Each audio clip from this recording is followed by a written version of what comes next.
Welcome to a special mailbag episode of the It's a Mimic podcast where I, Adam, am sitting down with one of our Patreon subscribers, Robert, who has generously become one of our patrons of Metallic Great Worm tier. That means that he's able to sit down and record an episode with us, and he decided that today we're going to be fleshing out a main location in his homebrew setting, which is a domain of dread called the Doldrums.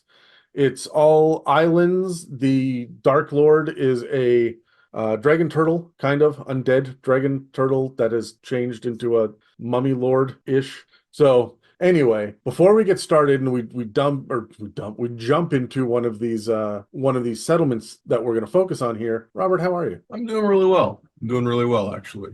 Family's doing good. Kids finally sort of sleeping. And he's gotten really good at biting. So that's, So father. you're fine.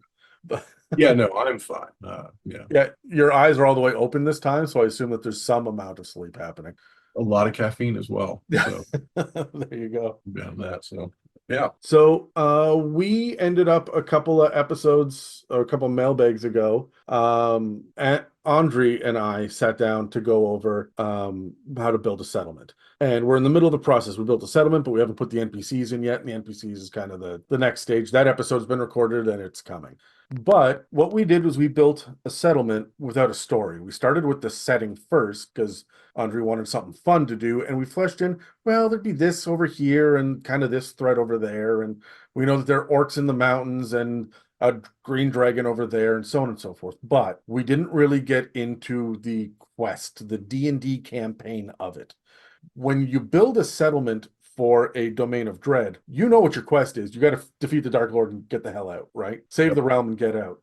And so when you build a settlement in a domain of dread, it has a purpose. There is a intelligent design behind it beyond just, oh, I need a small mountaintop hamlet, or I need a desert town, right? Like, and you can build that way, and that is a perfectly fine way of starting to do campaign prep or one-shot prep or whatever you're doing. But this is different. We know kind of the themes. We've talked about it in a couple of episodes now because we built the final encounter, right? Fighting your Dark Lord. And we've also talked about building the domain itself. So now we're starting to zoom in a little bit, and it's going to be a different kind of settlement building. Now, you did that thing that you absolutely love to do, which is send me 95 pages of notes and prep work before. I am really bad about assigning homework for the other hosts on the podcast, where I'm like, hey guys, I just need you to read these 85 pages before the next episode, okay? And I'm now sitting on the other side of it, and I'm not going to change my methods, but I do appreciate their whining and complaining now. So you gave me, I think, a total of 9 pages of I copied and pasted it all into Google Docs and got 9 pages worth of notes. And you are quite the prepared writer. And I really do appreciate that. Thank you. I don't want to step on your toes. I don't want to rewrite something that's already been written very well. So you sent me 2 documents. One of them is called Settlements. And you broke down kind of what the DMG and Van Richten's Guide to Ravenloft had to offer, and then your thoughts on it, where they missed. And sometimes it's good, sometimes it's bad. Why don't you walk us through it? Because it's a really, really solid breakdown that I don't want to then summarize your hard work here. So Yeah, no, happy to do it. I'll stumble over my own words as I try to read, so I'll probably paraphrase a bit, but so whenever I try and do anything like this, any sort of world building, I always jump into the reference material. That is a militarism thing. My background, Navy. So, hey, you always have the reference in hand, because if not, you're wrong and you're about to get your dick slapped, as we would say. Well, look, someone else has done the legwork. Yeah. Stand on the shoulders of giants to do the next best thing, right? Yes. Now and then the caveat is that legwork is in the DMG. So it's a couple of steps into the legwork.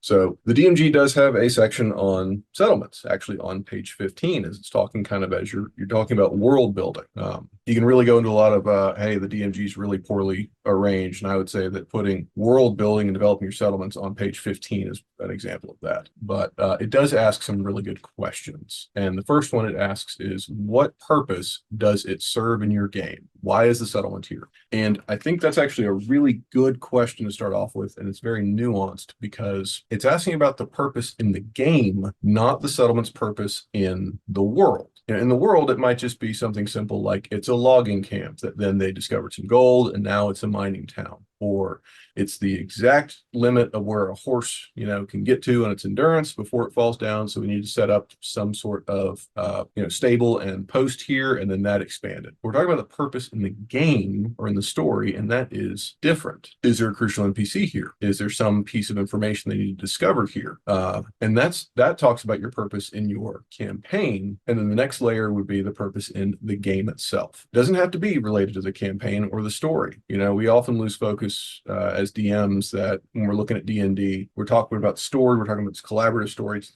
telling matrix around which we're building the game, but it is a game. We need to stay focused on it being a game. It is a form of entertainment. People take time out of their lives to use this to blow off steam, not to help people write a novel. Yeah. So the purpose of the settlement or the location from a game standpoint can be something as simple as levity. Hey, you guys have been getting the shit kicked out of you for 5 or 6 sessions in this terrible dungeon crawl. You've been worried about your resource management. You've been exhaustion levels. People have been going down. People are terrified. I'm going to throw a town in here, which has you're going there the day of the Great Pudding Festival, and to get into the town, you have to prove you can eat this much pudding. And suddenly, it's silly, and you give your players a break. And honestly, you're still using the same mechanics. It's still going to be con saves, right? So you're still playing the game. It's just, you're right. It's a mental and emotional break. Yes. A lot of times we use our home base to do that. We go back to our safe guild house or the keep that we rescued or whatever. And this is a place for us to take a breath, work on building spells or talking to our NPC butler or crafting the next whatever. Would you say the one we're going to be talking about today is a home base, or is it just a break in the campaign? So since my campaign is, based on the open ocean, I was probably thinking that the home base was going to be a ship. Of course, but I was thinking, is this going to be the regular port where they want to go to trade, or is this a one-off? Yes. So this one is going to be one that is very friendly to outsiders, has a good level of services available, and is not looking to take advantage of anybody, and is also not so deep in the service of the Dark Lord that, they can't find a sympathetic ear that maybe wants to help them. So this is going to be that reprieve. Okay. And so another thing to talk about on purpose, especially when we're talking about a dark domain, is the settlement or every location in the world. What is its purpose in relationship to the Dark Lord? Is it there to be a reminder of something they did terribly in the past because, again, they are in prison, they're being punished? Is something the Dark Lord created for their own reasons? So, there's that other layer with the dark domain. But this one's going to be different than how we did it with Andre before, because with him, we built the geography first and the history second. Right. But when you're dealing with a dread domain, you have to have the history first and the geography second. Yes. And that'll be just intrinsically tied into your Dark Lord, because everything is in the dark domain. And I'm going to, even though we've hammered the point home, I'm going to use this because I think it's a good example. A lot of television has a great overarching plot, but when you look at a season of 12 or 20 episodes, they'll hit that overarching plot 4 or 5 times, and then the rest of the episodes will be monster of the week one-offs when you're talking about shows like Supernatural, Buffy, X-Files. X-Files, I think, is one of the best at it because you have this amazing existential threat that lasts for the entirety of it. The main characters are deeply tied into it, and yet there are episodes that will have you actually laughing as you are watching them that have nothing to do with aliens. It's just, this is silly. So the one that I think, even Breaking Bad has done it, where it was one of the later seasons where they spent an entire episode focusing on the 2 main characters just trying to catch a fly in their lab, and it just broke up the real pressure cooker that the audience was in watching it week to week, right? Yes. And I mean, every great show has that, that release valve. And as a matter of fact, I say that's one of the total sidebar. That's one of the failings of the streaming service era that we're in now, is when we had 20 to 26 episodes in a season, we had the ability to focus on small character studies, do little bottle episodes, have a clips episode, focus on a side character just for fun. When you only have 6 to 12 episodes, and that's your whole series, right? Like that's Stranger Things this season, we have 8 episodes, or Umbrella Academy, or True Detective, or whatever it is. You don't have time for that breathing room. You don't learn and love and laugh with the characters, right? Like you just go on the journey. It really limits the dimension of the characters. They all become,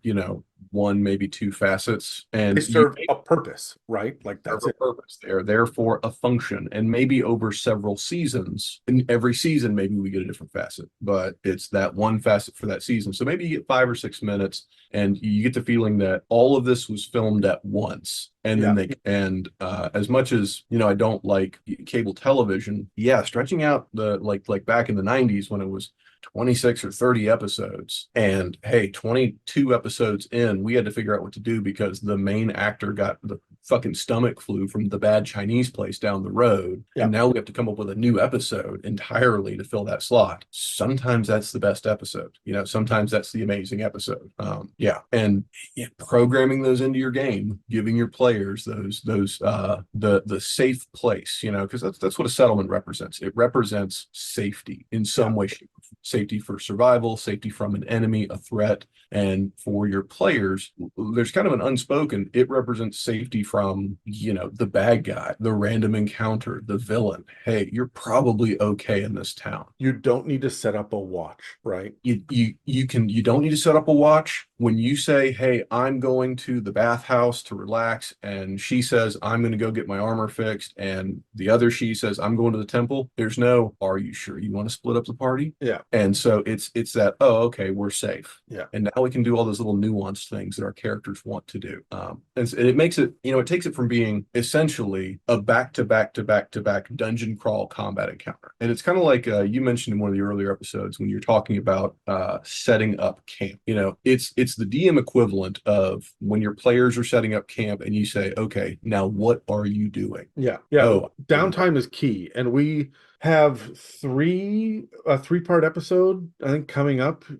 It will have come out by the time that this does, I think. I'm not sure how the math is going to work on it, but it's focused on downtime and downtime activities and making money and crafting and all of the shit that's out there that people just don't think about because they're slaying dragons or they're flirting in the bar, right? Right. Yeah, and this is the DM side of it. I mean, okay, you guys had a long day, your horses are tired, and you find a town. Well, tell us about the town. I don't know. There's a stables, there's a tavern. You guys stop for the night, you get rested up, you do your full rest, you get your hit points and your stuff back, and you set out the next day at 7 a.m. Cool. Yeah.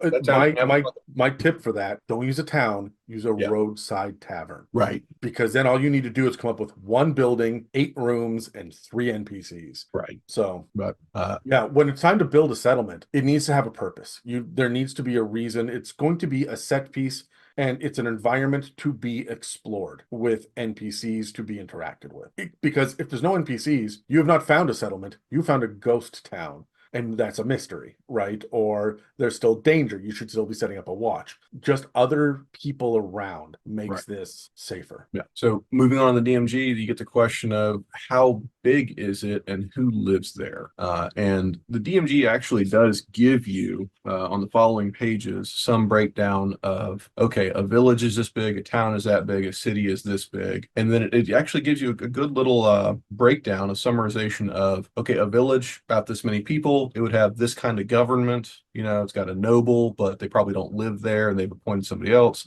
Has these kind of defenses. Here's the commerce. So these are the kind of things that your party can find. And then here's some of the organizations in the village. So it actually gives you a few good check in the block things to expand from. Mm-hmm. But when it comes to who lives there, this is probably referring largely to demographics. Is this a one species or a multi-species, multi-ethnic? I don't really know the proper terminology these days. And then beyond that, how does that play into how the locals respond to your party? Are they going to be xenophobic? Are they going to be surprised and extremely welcoming of a certain type of people or not of another?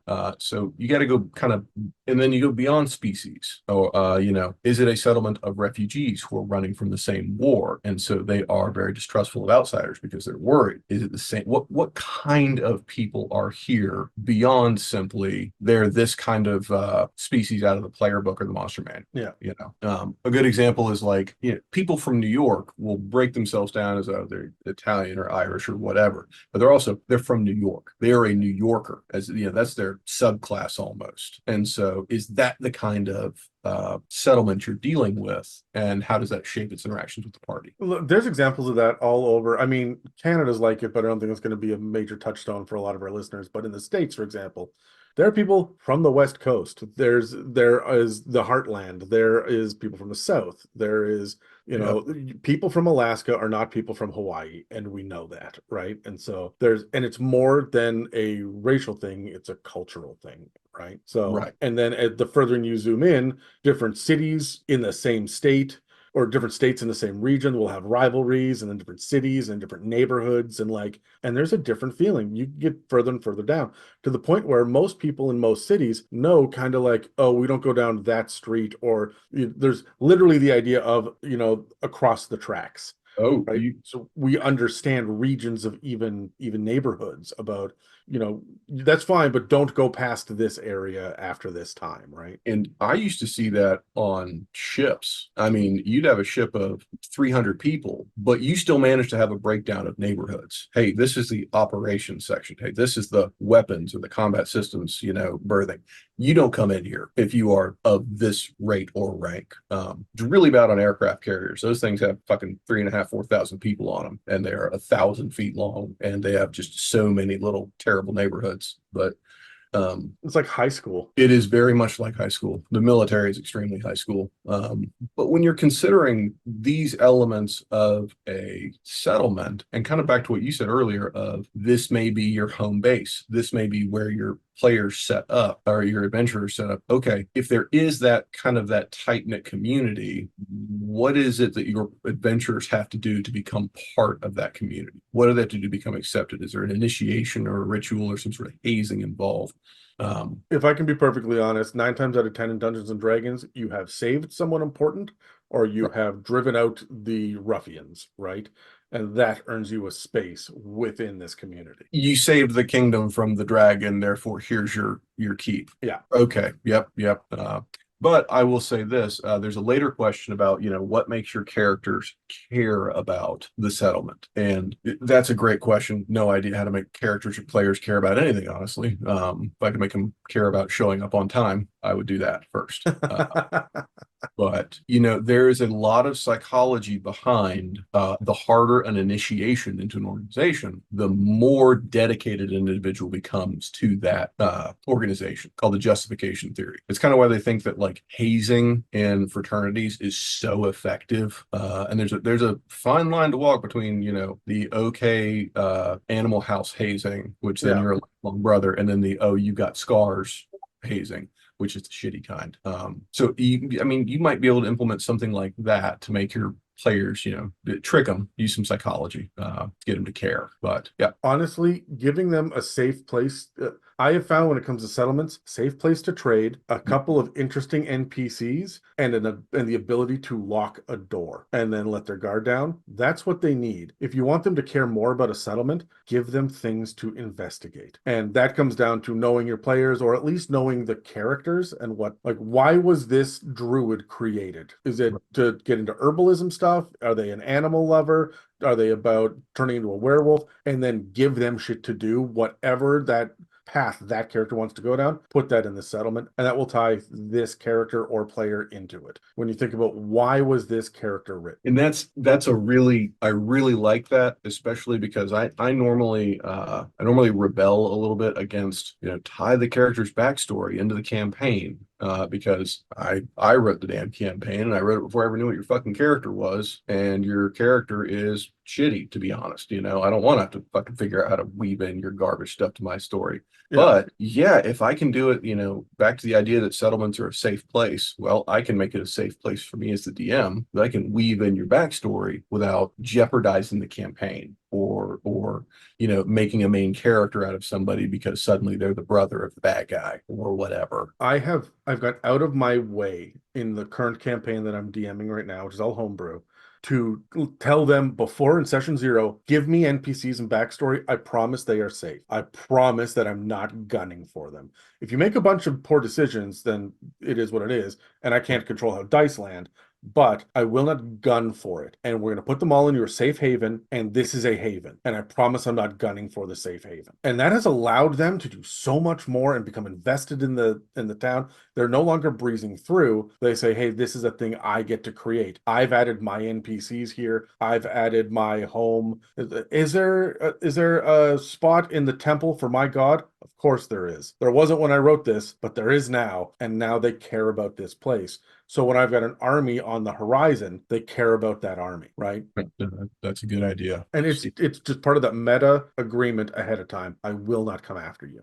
How many problems can be solved with that meta agreement beforehand? Oh God, almost all of them.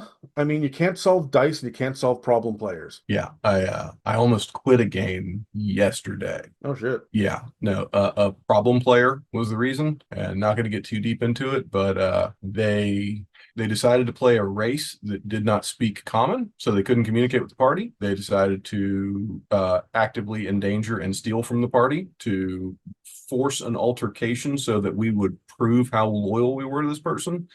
And then very interesting, I've never seen this before, but it's a good thing to add to my like long list of do nots for character building. They instituted a ticking clock in their backstory that if a certain amount of money was not achieved by them in like 10 days, their family would be murdered. And then they did not tell the DM any of this. And this so is someone who wants to write a novel. They don't want to play D&D. They gave a different backstory to the DM, and then they revealed their backstory mid-game and said, out of character, I have been trying to drive an altercation with the party since day one. It's like, okay, well, I don't fucking need this energy. I mean, yeah, I'm not here for your story. No, I'm here for our game. Yeah, maybe if the story was good, but it wasn't. So I'll be honest. Okay, not bitching about other people. Back to bitching about the DMG. I don't know these people, but I'll bitch about them. The next question is, what does your settlement look, smell, and sound like? There's really nothing to expand on here other than I like the DMG reminding you do more than just look, smell, and sound. Just be descriptive. We dedicated an entire episode to this. Episode 190, I think, was all about setting the scene and what's beyond the five senses and all that shit too about interacting with the world. So like, I like this reminder. They really should have fleshed. They could have got 4 pages out of this alone. Yes. They could have at least given you, I mean, it would have taken 15 minutes in a thesaurus for them to give you a few other descriptive words, but so for a settlement, who governs it? Who else holds power? And is it part of a larger state? The DMG gives a recommendation at different sizes as to who would be the leader and then who would be the actual leader, assigned. But that's talking very formally, the rule of law, tax gathering, things like that. But most towns, most settlements you talk about have a lot of also informal power structures at play. Yes, there may be a mayor of a town, but there might be a matriarch or patriarch who happens to be the head of the largest, clan of people in the town, the largest group, or, they head up the biggest church in the town. There's a lot beyond obvious actual authority, and then there's more like positional authority to consider, and then you can use that to kind of define more power struggles and make your town a little more realistic. Like the guild that has more thugs than there are town guard, right? Yeah, or the guild that has more or the criminal organization that's actually running everything. They're not the legit power, but you don't give them their donation at the right time, you might find that your ears have been nailed to your ankles and that you are hanging off a bridge somewhere.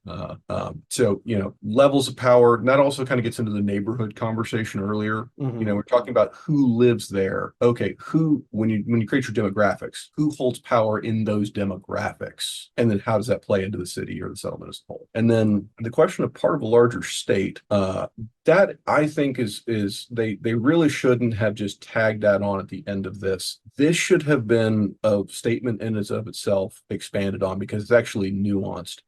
Because when you're talking about being part of a larger state or part of a larger, network or larger organization, what you're really talking about is who's going to be mad outside of this settlement when your party does something fucking stupid and then burns to the ground. Yeah, Hey, or when they take over, when they kick out the corrupt mayor and they take over, right. who's the governor that's going to come knocking, right? Right. Who's the sheriff of Nottingham who's going to come and say, "Hey, we haven't got our taxes in a couple of weeks. Who the fuck are you? Where's Dennis? Yeah. We killed Dennis." And again, that goes back to your layers. Outside criminal organizations as part of the larger network, outside religious organizations as part of the larger network. And I find that, and this is one place that I'll hammer on Wizards over and over again. Their material does not help you at all with the question of what happened while the party was not at the settlement. Your party came and did a thing. They left for 2 weeks. They came back. Everybody was frozen in time. They walked back into the general store, and the salesman back there said, "Oh, thank God you're back. I stopped existing the second you left the door." You can see that in every one of the published campaigns that they've released for 5th edition, that if they come back and something is different, it is a damned plot point. Right. And they expect you to notice it. Like back in like the early 2000s, all those video games had just like the one object on the desk that was glittery was the one you're Yes. supposed to go over and interact with, right? Yes. So looking at that larger state, larger organization, because presumably when your party comes in, they're going to upset some sort of power balance because that just is what parties do. Can really help you answer that question of, well, let me flesh out what happened while you were gone and, kind of reinforce that the time keeps going. Things keep happening. It's not just a bunch of static set pieces waiting for you to show up. Mm-hmm. So, and sort of feeding into what happened while you were gone, what are the defenses of the town? And I mean, that's the entire question is what are the defenses? And, we would normally think, okay, the defenses are, it's got a wall around it, kind of sharpened wooden logs at the top, maybe a little parapet and a rampart, and 10 or 15 guys with bows and swords. But that's very similar to the earlier question of who governs it. Okay, that is the recognizable, organized defense, but what is the unrecognizable, unofficial, defense? Is there that retired adventurer who owns the tavern and happens to be a level 16 fighter, who's they'll fight tooth and nail to keep their tavern going. And then when you're considering defenses beyond the simple thing of a wall built around that's kind of universally applicable or a moat, what is the specific danger that this settlement is worried about? What have they had a problem with? We don't have a problem with wolves. We have a problem with fucking giant bats coming in. And so our defenses are a whole bunch of razor wire over the entire town because that's where we focused on it. And so you can use defenses are simply solutions to problems. So what are the problems? yes. And when you're talking a domain of dread, that can get wild and interesting. And then you can use that to feed into, okay, now I need that small, one-off, maybe 2 session side quest that the party needs to go on to earn the trust of the village because they're going to help defend it from the whatever that are the danger. And then they're going to come back. Okay, you helped out, great. Now we sort of trust you, and you can do your next bigger plot point. Moving on, they have a question about where do characters go to find goods and services they need. If I can be perfectly honest, when you start to get into the economy of it, I almost hand wave it. The characters, unless they're an economist in real life, they won't give a shit. No, they don't care. I mean, you mentioned previously you developed an entire like trade roads, and I had these many guilds. Each guild had a certain amount of merchants that could travel, and there were different caravans, and some traveled by water and some by land. And I fleshed the whole thing out. Each merchant has the ability to trade with this much money, so you have to wait for certain seasons for there to right. be, this merchant in town that's able to buy magic weapons. Yep. The guilds are housed in different places. It takes this many days, but the upkeep for travel itself costs money. And so I wonder the whole thing, they could not have given less of a shit. They just said, that's cool that you've done that math. We feel good to know that the world is that fleshed out, but I'll be over here threatening a goblin. Does he have my +2 sword today? No. Yeah. Well, next time I come in, I'm going to ask. Yeah. It's on the fucking calendar on the wall. Okay, fine. Yeah. Well, I'll say this about the settlements, when it comes to that kind of thing.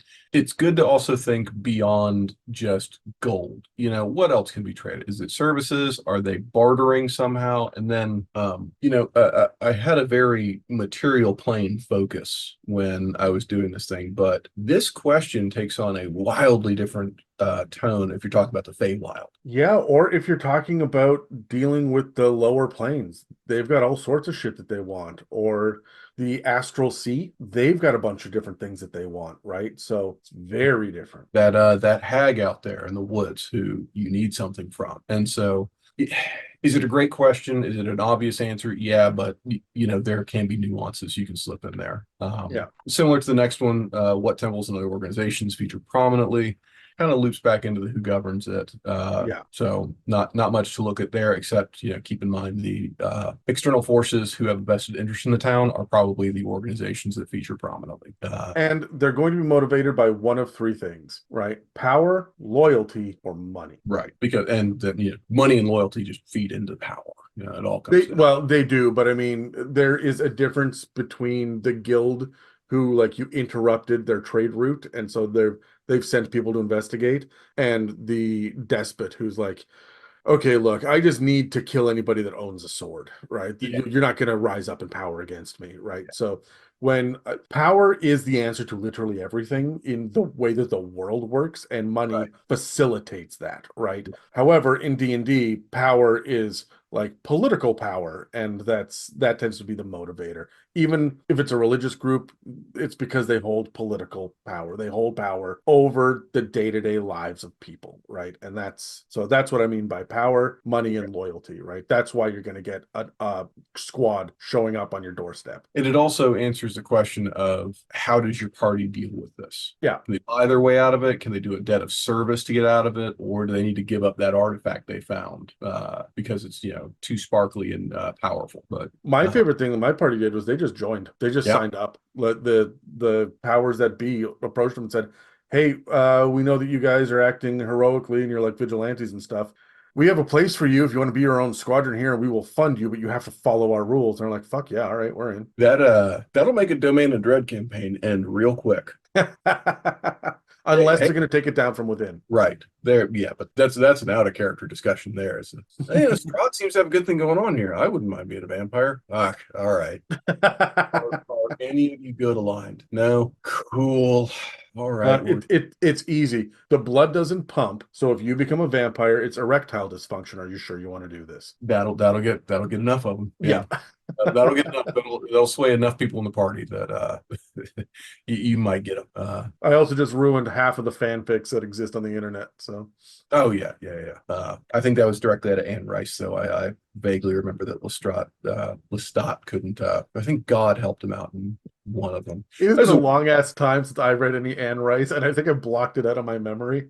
I think it's been a long ass time since anybody's referenced Anne Rice, so or said Lestat out loud. I think there is a new Amazon show, but back to more important things and slightly better written. The DMG. What fantastical elements distinguish it from an ordinary town? Not much to say on this, but again, it's a good reminder. It's D&D and it's a fantastical world. Insert those interesting magical items. You had a good episode about building buildings and like, okay, you have a magic chamber pot that makes the shit go away. You've got a magic water dispensary that makes this happen. Those little elements of like, oh, you want your players to be like, oh, that's kind of neat. All right, well, moving on.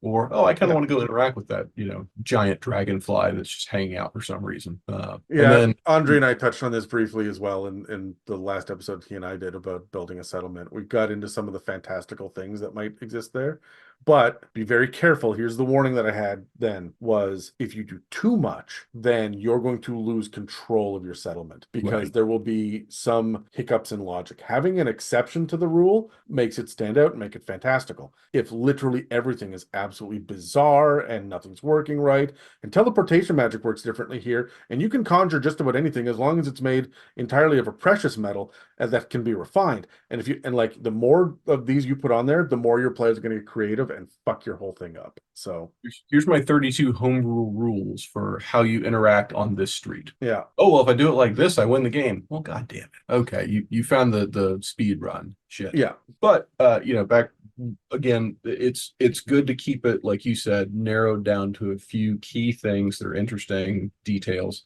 And then you bring in the fact again, we are still in a domain of dread. But I That think this is what answers your question about how do you get characters to care about a settlement is you give them unique, interesting things to interact with that they've never seen before. Yeah, and that's kind of my approach to this as well in the settlement I'm developing. I'll get to that a little bit later, but like you said, and moving on to question 9, getting characters to care about the settlement.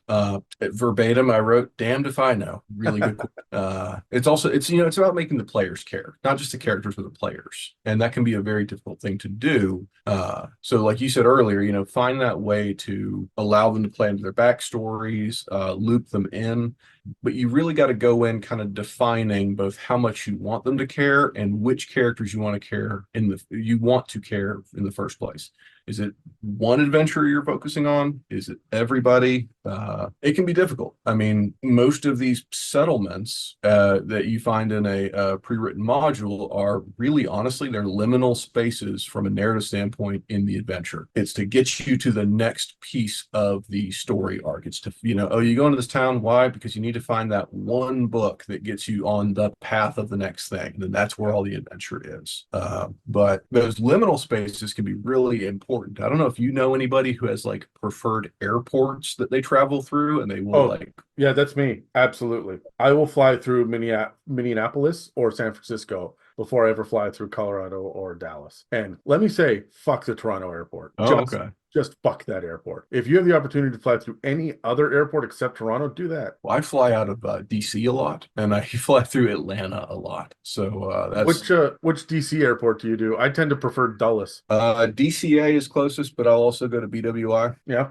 which absolute shit show the last time I was there, and Atlanta was an absolute shit show every time I've been there. So yeah, there's a great I think the weird thing to say, the Savannah airport's my favorite because if you get there at the right time of day, you don't have to go through security. They just point you to your plane and you go. I got there at 5 a.m. and they said, yeah, it's over there somewhere, and didn't get metal detected, didn't get patted down. They just let me walk right to the planes. All right, fine. I have found that in a lot of small airports too, especially in Canada, the ones that are just like they've got only small charter planes and stuff where you're going to smaller bits and pieces. There's no international era or part of this structure here, and they just don't care. They've got a metal detector and an angry looking woman behind the desk, and that is their security. Yeah. And after you pass the metal detector and the angry looking woman, when you get to the one terminal with the one restaurant, the angry looking woman will come to that restaurant and also serve you because she's actually running the whole goddamn thing.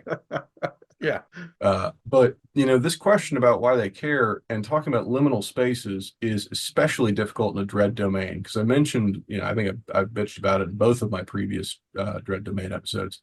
Players and characters want to fucking speed run the dread domain. There's no reason to stay anywhere. It's just go, go, go, go, go, so we can get out. And you read Curse of Strahd, it does not feel like you are ever supposed to go back to any location in that game. Yeah. And you're not supposed to save the people. No. There's not a single NPC that is designed for you to give a shit about. Maybe Irina, maybe. But even then, yeah, barely. So finding that way, I find, and I'm going to cheat at this. I'm going to just impose, if they are in the town long enough, there's going to be a temporal restriction, as limited by the ability to even travel in a dread domain. Hey, you can't leave for another 6 weeks. If you leave, the mists will fucking get you. So you're stuck here. The other thing too is that you can impose an oracle or something when they first show up, someone to pass on the information that the more you interact with any given trapped soul, the more that soul is actually flooded with emotion and personality, and their soul comes back. So that it will encourage them, hey, we like that guy. We should interact with him more. We should come back to this town. This town will get life, and it may eventually even save the town, right? Yes. And then for your more strategically minded, hey, the more you interact with this person, once they hit that, threshold, now they can help you in your final fight. This is how you build that army. Yeah. You- This is also how you get discounts at merchants and shit as well, right? Oh yeah, yeah, yeah. And hopefully your party won't just try and steal everything. Five-finger discount usually works, those damn sleight of hand rolls. But so those are the questions the DMG gives. And I think they are pretty good questions that lead, if you're looking at it from a nuanced perspective, that lead to a good development. But I feel like it's still missing a few things. So a couple of questions I feel are missing from the DMG. Historically, why is the settlement here? Not the purpose of the settlement in your game or in your campaign, but like if you asked, hey, who was the first person that founded the city of Fallen Donkey? Why is it here? This is Because the direction that Andre and I attacked the building from. okay, So yeah. So I'll be, enough said on that. Why are they here? And you can even, I'll actually not enough said on it. You can use that to feed back into the question of who lives here, yes. and Yeah. then build. Yeah, your history will dictate your population. Yeah. And then again, more kind of nuts and bolts stuff, economic considerations, so trade route, where's the settlement's wealth come from? Does it pay taxes to who? Those are all kind of touched on previously, but it's good to just actually think about those. The other thing that I would point out here is that if they're part of a larger network, and see, it's very easy to make border towns because you can get rid of a lot of that network, right? You can only focus on like the neighboring city, right? So if you do little border villages and border towns and the little town just beyond the border that is under the protection of the nearby city, shit like that, Right. you can bypass a lot of the network stuff, but then you've got to think about what happens. At what point does this village become under threat where the nearby powers will say, okay, we will mobilize to come protect you? Right. And when you're talking about borders like that, yeah, border towns are interesting to me because I think about like border with another country. But it's interesting because most of the time in D&D, it's border with the wilderness. That's a fantasy Right. trope, right? So like Yes. the kingdom only goes to this river, and then beyond that is knolls, right? Like who Yeah. knows, right? So Orcs be here on the map. Oh, okay. Don't go over there. yeah, exactly. But I will But yeah, say, it's totally different when it's another kingdom. yeah. And then if you that creates a very interesting level of okay, now what's that town's interaction with a potentially contentious kingdom? Okay, Yeah. if your countries are sort of at war, what's that like? What's the DMZ? But and then so other questions, where does the government's power come from? Again, is the state as a whole, or is it a local power? Kind of goes back to the border question. And then from a game standpoint, how does this fit into your campaign arc? And from a very mechanical standpoint, like what are the quests that are available in this town and what purpose do they serve? So, And you can't have it be nothing. If it's nothing, get rid of it. Wipe that out of your campaign because they will go in, the players will go in, they will interact with it, and they will expect, if not to get literal experience, they expect that this is part of the campaign. They've done time served, time to level, yeah. and now you are out of sync with what you're planning for the overall campaign and the progression through it, right? And you as a DM will be pulling your fucking hair out because your players will be digging as deep as possible into this town that has nothing there. Yeah. I was playing Storm King's Thunder, and the Storm King's Thunder is I like it, but it's almost a setting, like more of a setting than a campaign. And they have this one city that's described that's like, okay, it's the biggest city in the area, and it's got an above ground, it's got a below ground. The below ground city is the dwarves, the above ground is everybody else, and it's just a seat of power. And it's described in about 3 fucking sentences. My party got there, and I gave them a little bit of that. Oh yeah, there's above ground, there's below ground, and there's dwarves down there. And they're like, "Oh, we're looking for a dwarf. He's down there." Shit. I'm like, you're not looking for a dwarf. I don't fucking know why you think you're looking for a dwarf, but okay. Roll history checks, all failed. God damn it. Okay. All right, you're looking for this dwarf now. And I put maybe an hour to an hour and a half of actual bureaucratic red fucking tape. I had them filling out forms in triplicate at the passport office. I had them buying tickets on blah, blah, blah. and they were just convinced, oh, he's the DM's putting up a lot of roadblocks. This must be where he is. I'm like, no, I'm making you fill out like your medical history on forms to make sure you don't have an allergy down there. Like at which point I just had to break down and said, for God's sake, he's not fucking here. Leave this town. You did it backwards. You should have just had an open door so they could walk in and say, "Hey, we're looking for George." Yeah, George is not here. We don't Yeah. know who George is. Okay, and they'll walk out. The more challenges you put in front of them, the more D&D table will be convinced that the dragon is down here. Yes. So I should have had some sort of quests available. I should have had some little shit like, okay, they ran off and they did that thing, they got the whatever, and then now they feel fulfilled in this town. And they move on to find what I'm pretty sure was an elf. Now that I think about it, that they got backwards with this dwarf.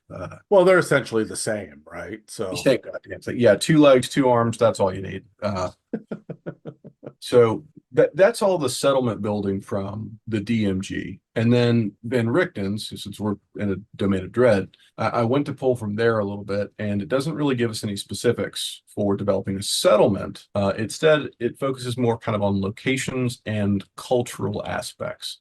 which is rad. It is rad. It begs the question, and I kind of get into it a little bit in my view of things of like, okay, is this the culture of the Dread Domain, or is this the culture that existed before the Dread Domain? Like, which culture are we talking about? Well, my answer to that is always, what was it before and where is it now, and how did we corrupt and pervert it to get here, right? And that goes back to the history. Yeah, the history, who the Dark Lord is, and how they keep things perpetuating. So, Yes, yeah. from Van Richten's, we get into what does the culture fear and what does it consider taboo.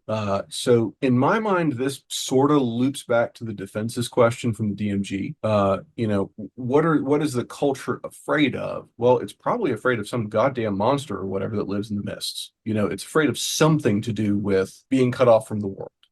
But you can also say, okay, well, how is the Dark Lord a feature in those fears and that taboo? Is the Dark Lord the inspiration for that fear, or do they view the Dark Lord as a deliverance from that fear, a savior? So The other thing too to think about is to remove the idea of physical defenses and have supernatural, superstitious defenses. Yeah. For example, I recently watched The Village again. And the way that they kept the monsters out was by removing any instance of the color red from the. Yep. Every time there was a red plant or flower that grew, they like uprooted it, buried it, hid it, and made sure that nobody saw it. Right. And so red is the bad color. They didn't have walls. They just don't have the bad color. And you know what? It's D&D. That may fucking work. yes, it may work. I mean, especially if you're afraid of the Dark Lord, and it turns out that the sound of bells is what draws and drives the Dark Lord crazy. Okay, we got to get rid of everything that fucking sounds like a bell. Yeah. You chimed that wine glass too loud. Oh shit, they're coming. Yeah.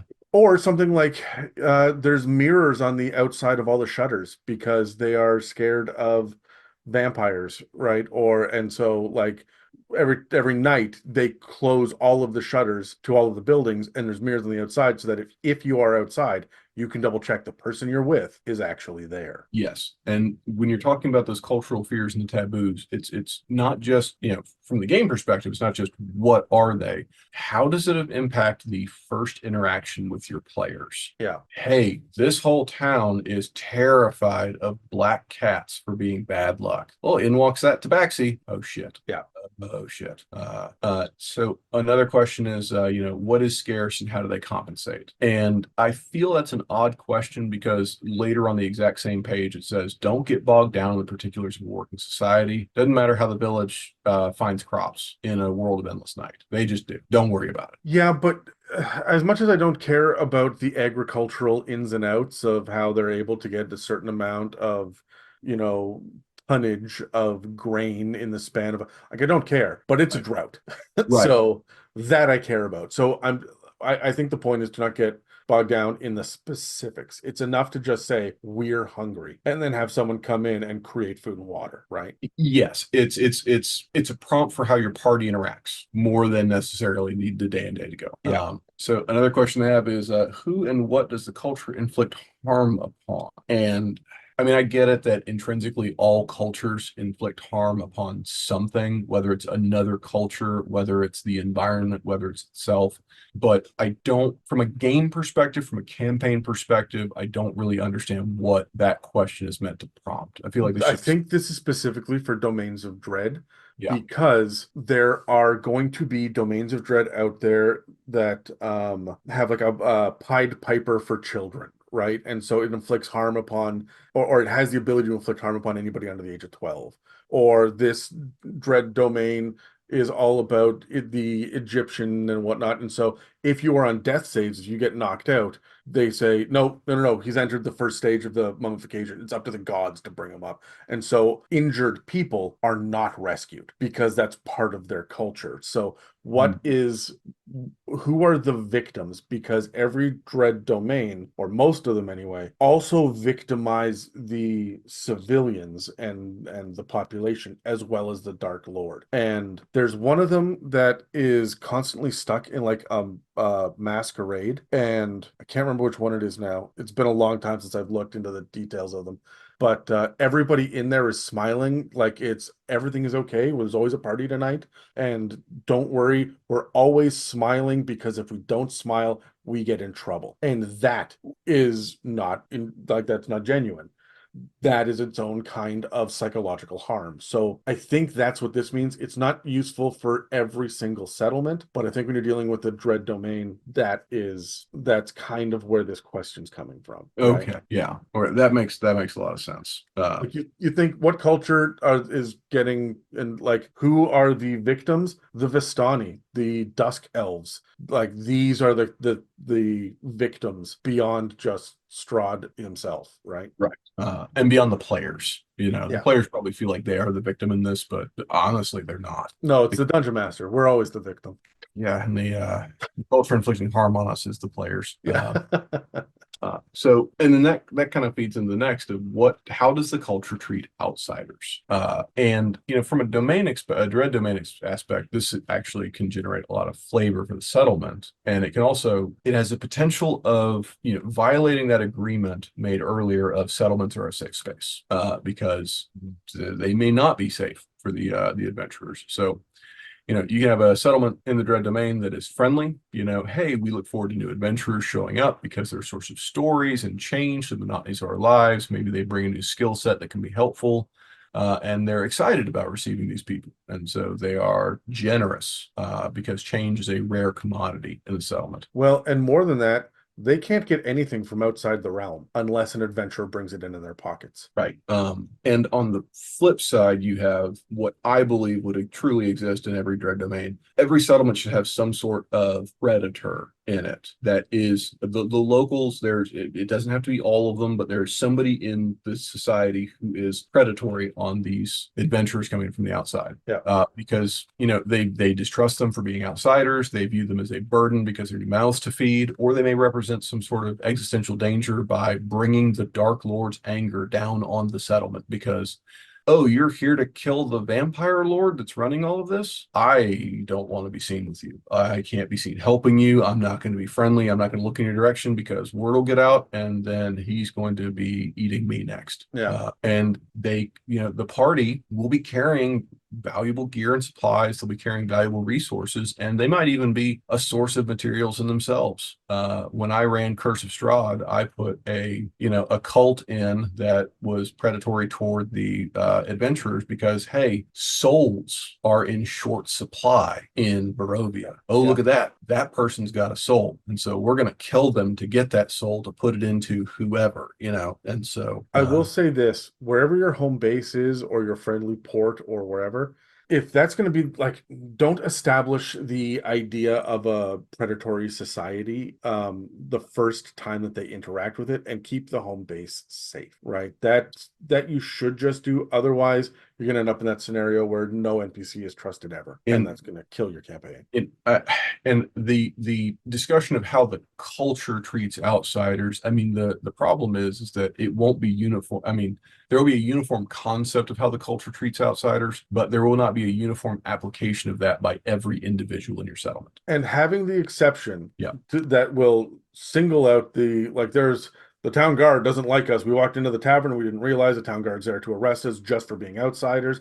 We beat them up. And the one guy over in the corner says, quick, out the back door. I can show you somewhere safe before the rest show up.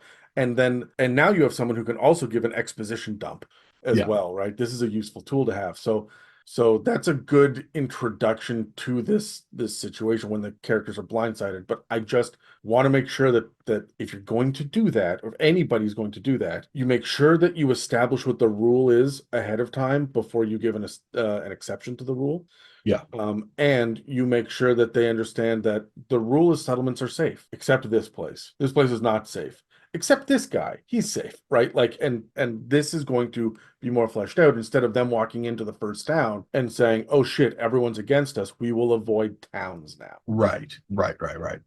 Yeah, there's a lot more leeway. There's a lot more room for not necessarily interpretation, but maybe lower DCs on rolls and some clarification of, okay, you know this is a bad idea, right? Like, don't steal from this guy or don't mouth off to this guy. Like, everybody else has been friendly, but that guy's got a necklace made of ears, and they all seem to be the same species as you. Hey, And I mean, Warbard, give me a history check. You've heard this name. yes. And I mean, even you could even turn a predatory individual in these settlements into the, oh, thank God you killed Jim. Yeah. We all hated Jim, you know. But and then there's your other, you know, ways they'll be treated: ambivalent, distrustful, resentful. Anything can be kind of a viable option from a settlement's response to outsiders. Also, you know, with a dread domain, back to a much earlier question of how big is it and who lives there, you might have a settlement that's got a lot of former adventurers who got stuck there, and that could really characterize how they interact with the party. That's actually funny. That's how I introduced my players to the world that I'm in right now. Is I had a bunch of NPCs in my world. They're just mundane humans everywhere. They can't cast spells. They're not magic. And they lived in this world and it was fine. And then suddenly magical people and items and monsters started to come through portals into the world. So they initially ran into a bunch of people, and I had one adventurer already established, and he was going to be their intro to the world and whatnot. But the players came in unconscious and were being attacked by direwolves, and they watched the community come together to try to drag these adventurers to safety because we need adventurers to help us. And then it was this mini game of you guys control the NPCs, we'll see who lives. And I gave the adventurer so many more hit points and a higher AC and so on and so forth. Didn't fucking matter. He was the only one that died, and I lost my intro into the campaign. So Luckily, his brother, who looks and sounds a lot like him, yeah, you know, he's dead. On him, you find 4 scrolls of Speak with Dead. yes. You find a scroll that casts minor illusion that explains a lot of shit to you suddenly. Yeah. That's nice to have. Actually, that earlier, you know, that's a great way of making your players care about a settlement. You're controlling these NPCs for a session. I do that. I do that frequently. Yes. And so the last question from Van Richten's is, what is the general attitude toward the Dark Lord? And I mean, that's kind of easy, you know, likes, dislikes, fears, worships. But I feel like that needs to be elaborated on. Yes, but if you're going to build a settlement inside a domain of dread, that is going to be part of the thesis statement. Like, Yes. you're not going to be cooking that up 2 hours into the creation process. That is Right. the very first thing. I need a fishing village that absolutely loves this guy, right? Yeah. That's your opening statement, right? So that, I think, is just hard baked in. And so then you get the question of, okay, so but why? Where does that attitude come from? Yeah. Why do I feel that way? And what does the Dark Lord do to reinforce or to dissuade that? You know, maybe your Dark Lord fucking hates the fact that they all revere them. Which I think would be, you know, every time I ride by, all these motherfuckers come running out here with this goddamn confetti, and you know they're holding up their children. And I'm just trying to get from point A to goddamn point B. Fuck. on his own personal map, the Dark Lord has the name of the village crossed out. It just says Star Fuckers. Yeah. Yeah. He's I need you all to go build me a road around the star fuckers. Okay. But and while those are all, I feel the DMG questions were a little bit better than the Van Richten's in this, you know, from a settlement building. Yeah. So what I feel is missing from Van Richten's is, did this settlement exist before or after the birth of the domain? And so we're not talking about a location, because every location should have existed and have some sort of relationship with the Dark Lord. Talking kind of about the settlement, and the settlement may not have existed. There might have been, it might be a group of refugees who found one fucking safe spot and plopped it down there, and it actually has very little relationship to the Dark Lord, or it might be a location that is deeply intrinsically valuable to the Dark Lord, and that will shape how they interact with it. So the thing that stuck out to me on this when I was first reading this, I was trying to come up with an example in my head because it is supposed to be a mirror image of how it used to be, but there's also a personal history since this became a domain of dread. And I was thinking, if you were to have like a mummy lord in a standard desert, there's a couple of pyramids and whatnot, you know that the mists are going to manifest as sandstorms. You know that there's not going to be trade with the outside world to get things like enough food or shelter or supplies or whatnot.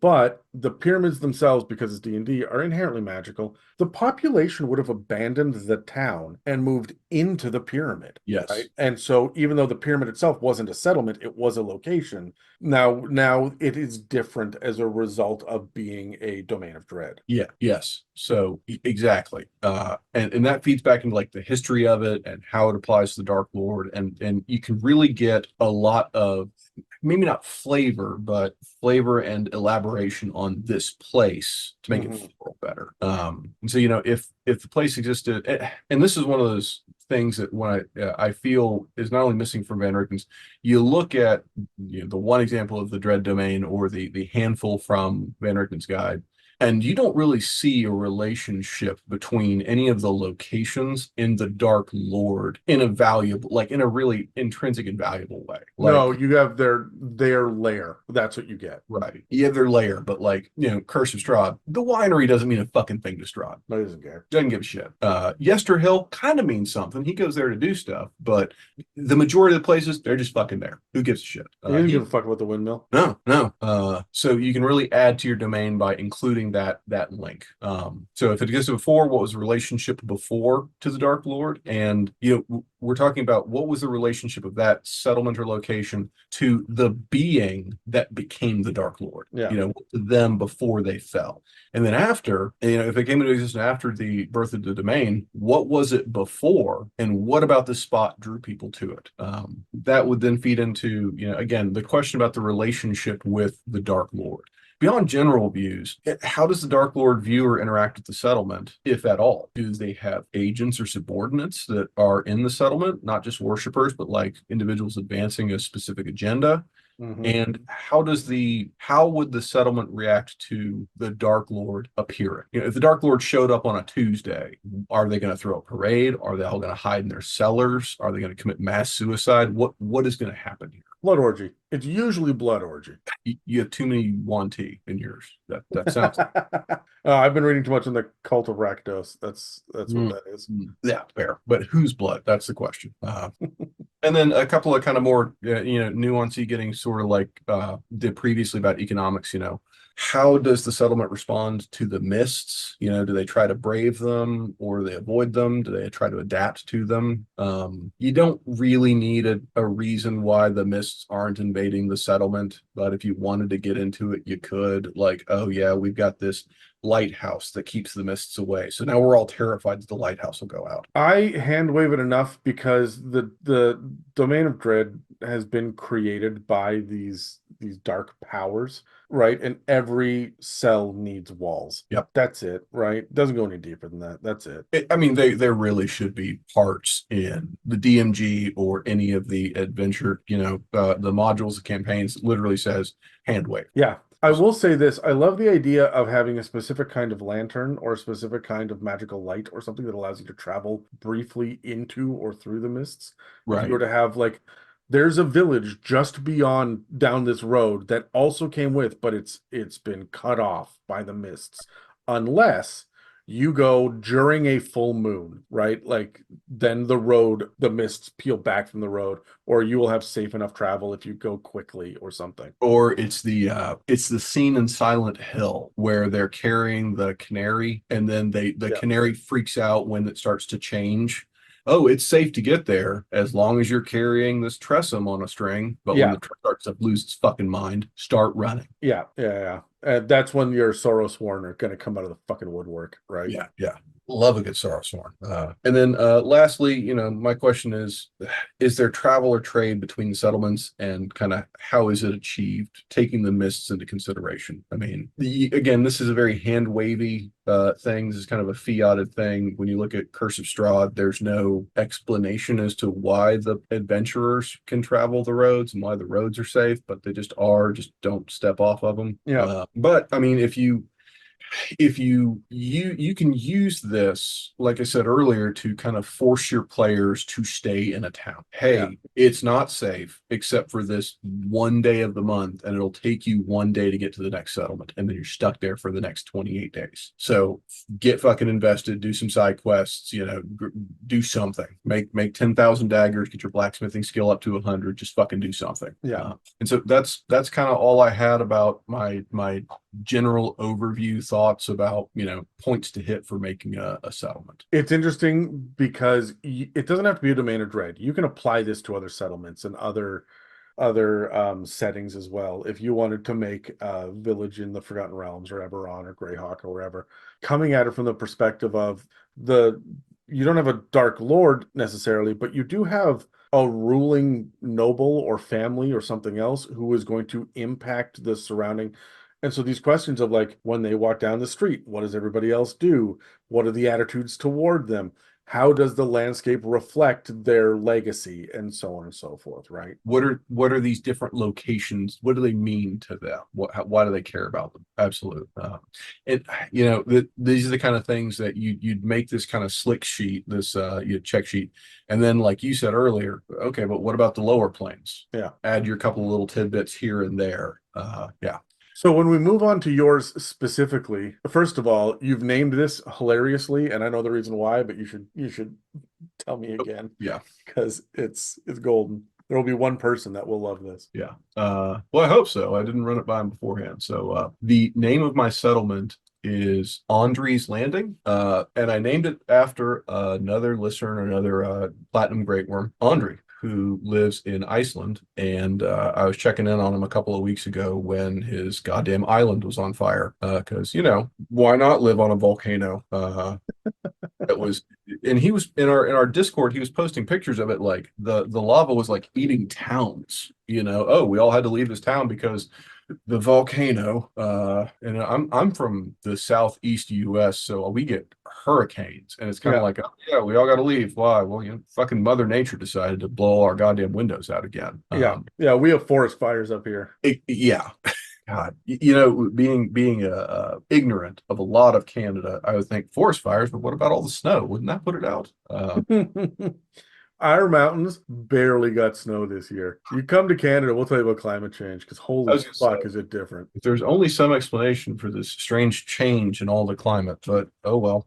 Yeah, for those of you that aren't on our Discord, for anyone that's not a patron, Andre's in there. What would you say, Robert? Like every 4 or 5 months, he's got the next volcano update. It's fucking Yeah, wild. And it's he's always like, I think I'm gonna go over. I'm gonna hike up there. It's only gonna take me 3 hours. I'm gonna go watch. oh yeah, no, if you want join the Discord, if you want to see, become a patron, if you want to see live like up close footage of a goddamn volcano going off. Like he is inured to the danger of that. So Oh yeah, absolutely. so I decided to I saw this island on fire and I said, well, I'm doing a domain of dread that is almost all water with a handful of islands, and my players will be very used to water-based threats. Cool, a burning island. That would be a great place to have a settlement. And what is Iceland if not a settlement, a couple of 100 years removed from, or 600 years removed from when it was founded? So I based it on that and I named it after him. Love it. Yeah.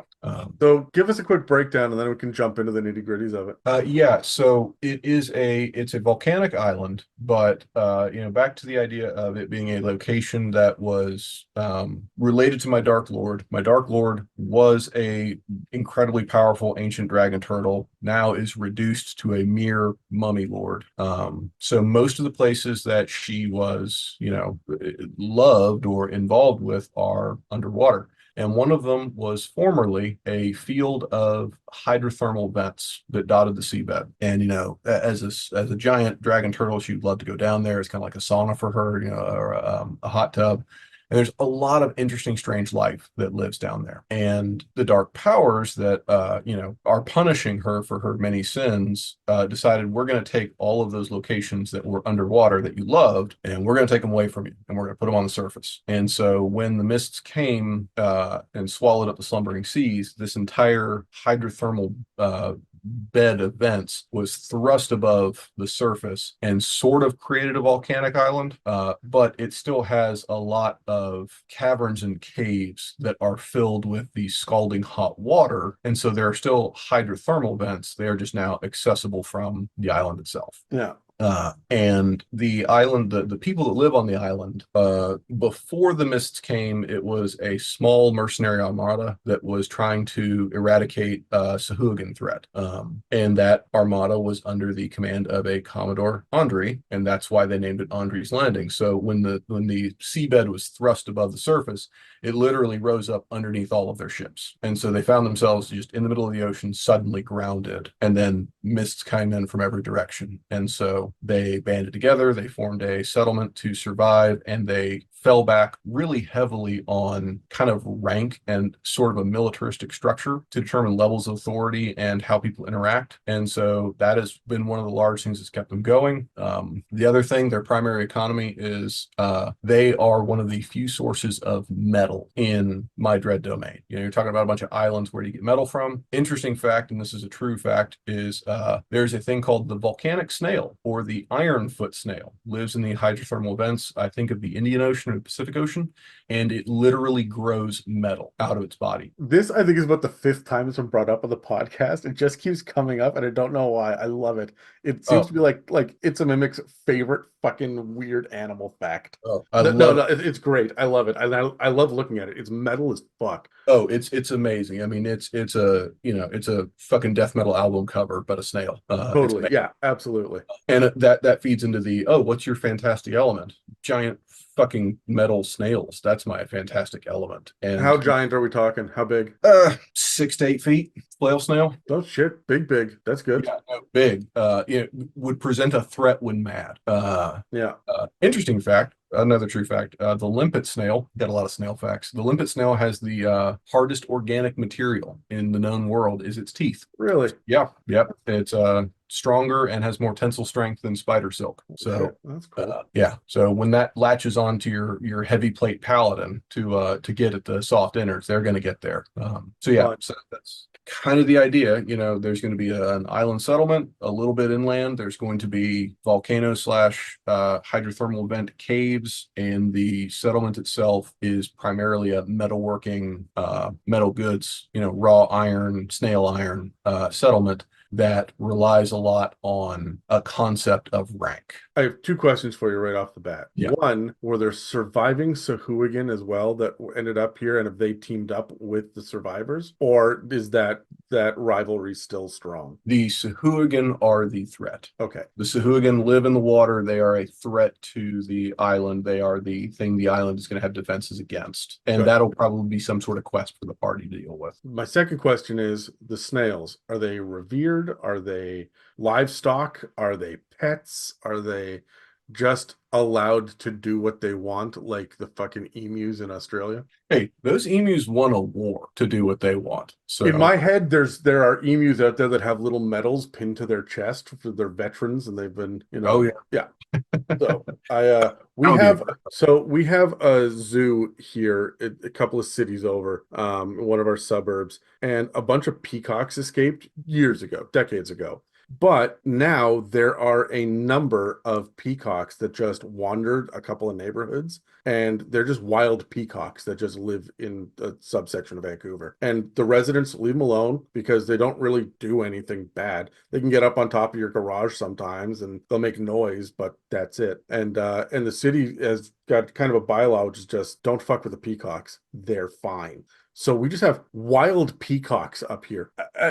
As an invasive species that everyone likes. It is bizarre. So, like, how do we feel about these snails? The people love them. The people love the snails. They're both a source of, a good resource. It is their livelihood. It keeps them going. But also the snails are almost like a source of pride and like a mascot. They love the snails. And it's funny you mentioned the emus and your peacock problem.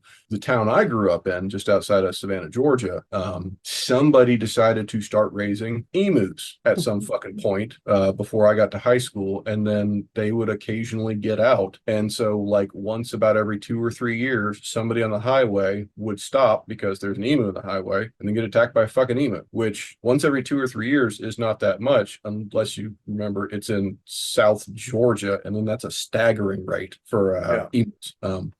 But no, the snails are loved. In fact, there's going to be a snail races, like the smaller ones, the baby snails. They will do snail races, and like they'll decorate the shells. They'll paint them kind of like you see hermit crabs sometimes painted. So the snails are a highly prized creature in this area. So All right. Well, let's go through the summary that we have. You've got kind of a point form, and we can start to knock off a few pain points for the things anyway that you haven't gotten around to specifying the answer yet. We've got about 4 pages of this stuff, so let's jump into it. First of all, you said the population is roughly 400. Why'd you land on 400? We're less of a town and more of a village, right? So yeah, I was just thinking, survivors from a small naval group and armada, 10, 15 ships would probably put you at 2 or 300, and then they might have picked up some more over the century or two. So I wanted small. That was really it. Just I wanted a small village. Yeah. But my point is that you tied this to the history. You didn't just arbitrarily pick a. Yeah, cool. Generally friendly of outsiders as long as they follow the town's rules and respect people's ranks. That's cool. Population is representative of all species. Now, when you say all species, do you mean all species? Because there are autonomes and Kender and Thrycreen and Vidalkin out there. No, I guess I'm thinking all species as in the player's handbook. And, Okay. a handful, like, would a goblin or a kobold be out of place here? Probably not. But, if a furball might be a strange thing to see. So, but, again, it's based on this was an armada of probably multiple nations trying to deal with this Hugin threat. So fairly representative and what you would see on a bunch of ships. Okay. Now it says outsiders don't have an official rank, but are afforded a level of hospitality and respect, which is better than most of the places in a dread domain. Yeah. Adventurers can find a blacksmith, general store, tavern, large iron foundry, lodging, and work here as well. You gonna tie in some downtime to making money? Yeah, probably in the work element. So the probably the leading thing that outsiders can bring would be some form of entertainment, storytelling. No matter how bad it is, it's still a new fucking story. We'll listen to it. But then from there, it would be okay, can you stand a watch? Can you help in the foundry? Can you help with the snail wrangling? Like what skills do you have that we can put to use here? So the relationship to Dark Lord is the locals respect her and her lieutenants as having authority in this domain. They're going to obey commands as orders, but do not revere her as a deity, which is different than a lot of the other settlements, right? Yeah. Sometimes they will try to follow a command as stated, fulfilling the semantic obligation while avoiding the intent of the directive. How does this play out? Is this dangerous, or are they given a little bit of free reign? So they're given a little bit of free reign. And I would say maybe it's dangerous to an individual, but not to the settlement as a whole. And I was trying to create space for this being the kind of settlement where when they start saying things like, we're trying to kill the Dark Lord. Oh, okay. Well, we don't want to talk about that openly. Oh, interestingly enough, there's a poker game going on in the next room. You look like you'd be a good card player. Do you want to go over there? And then, Yeah, yeah. You're saying the quiet part out loud. Please come with me. right. So, well, we have a leader who is the Commodore, a position assigned for a tour of 6 years. How long has the Domain of Dread been in existence? Like how long by years? Probably 200 to 300, 200, maybe 300 years would be my idea. But I had not actually fleshed that out. I would like it to be 384 years so that this could be Commodore 64, but that's just me.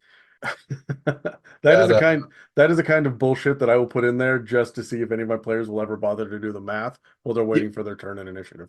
Yep. No, we'll okay, it's been 384 years. That's perfect.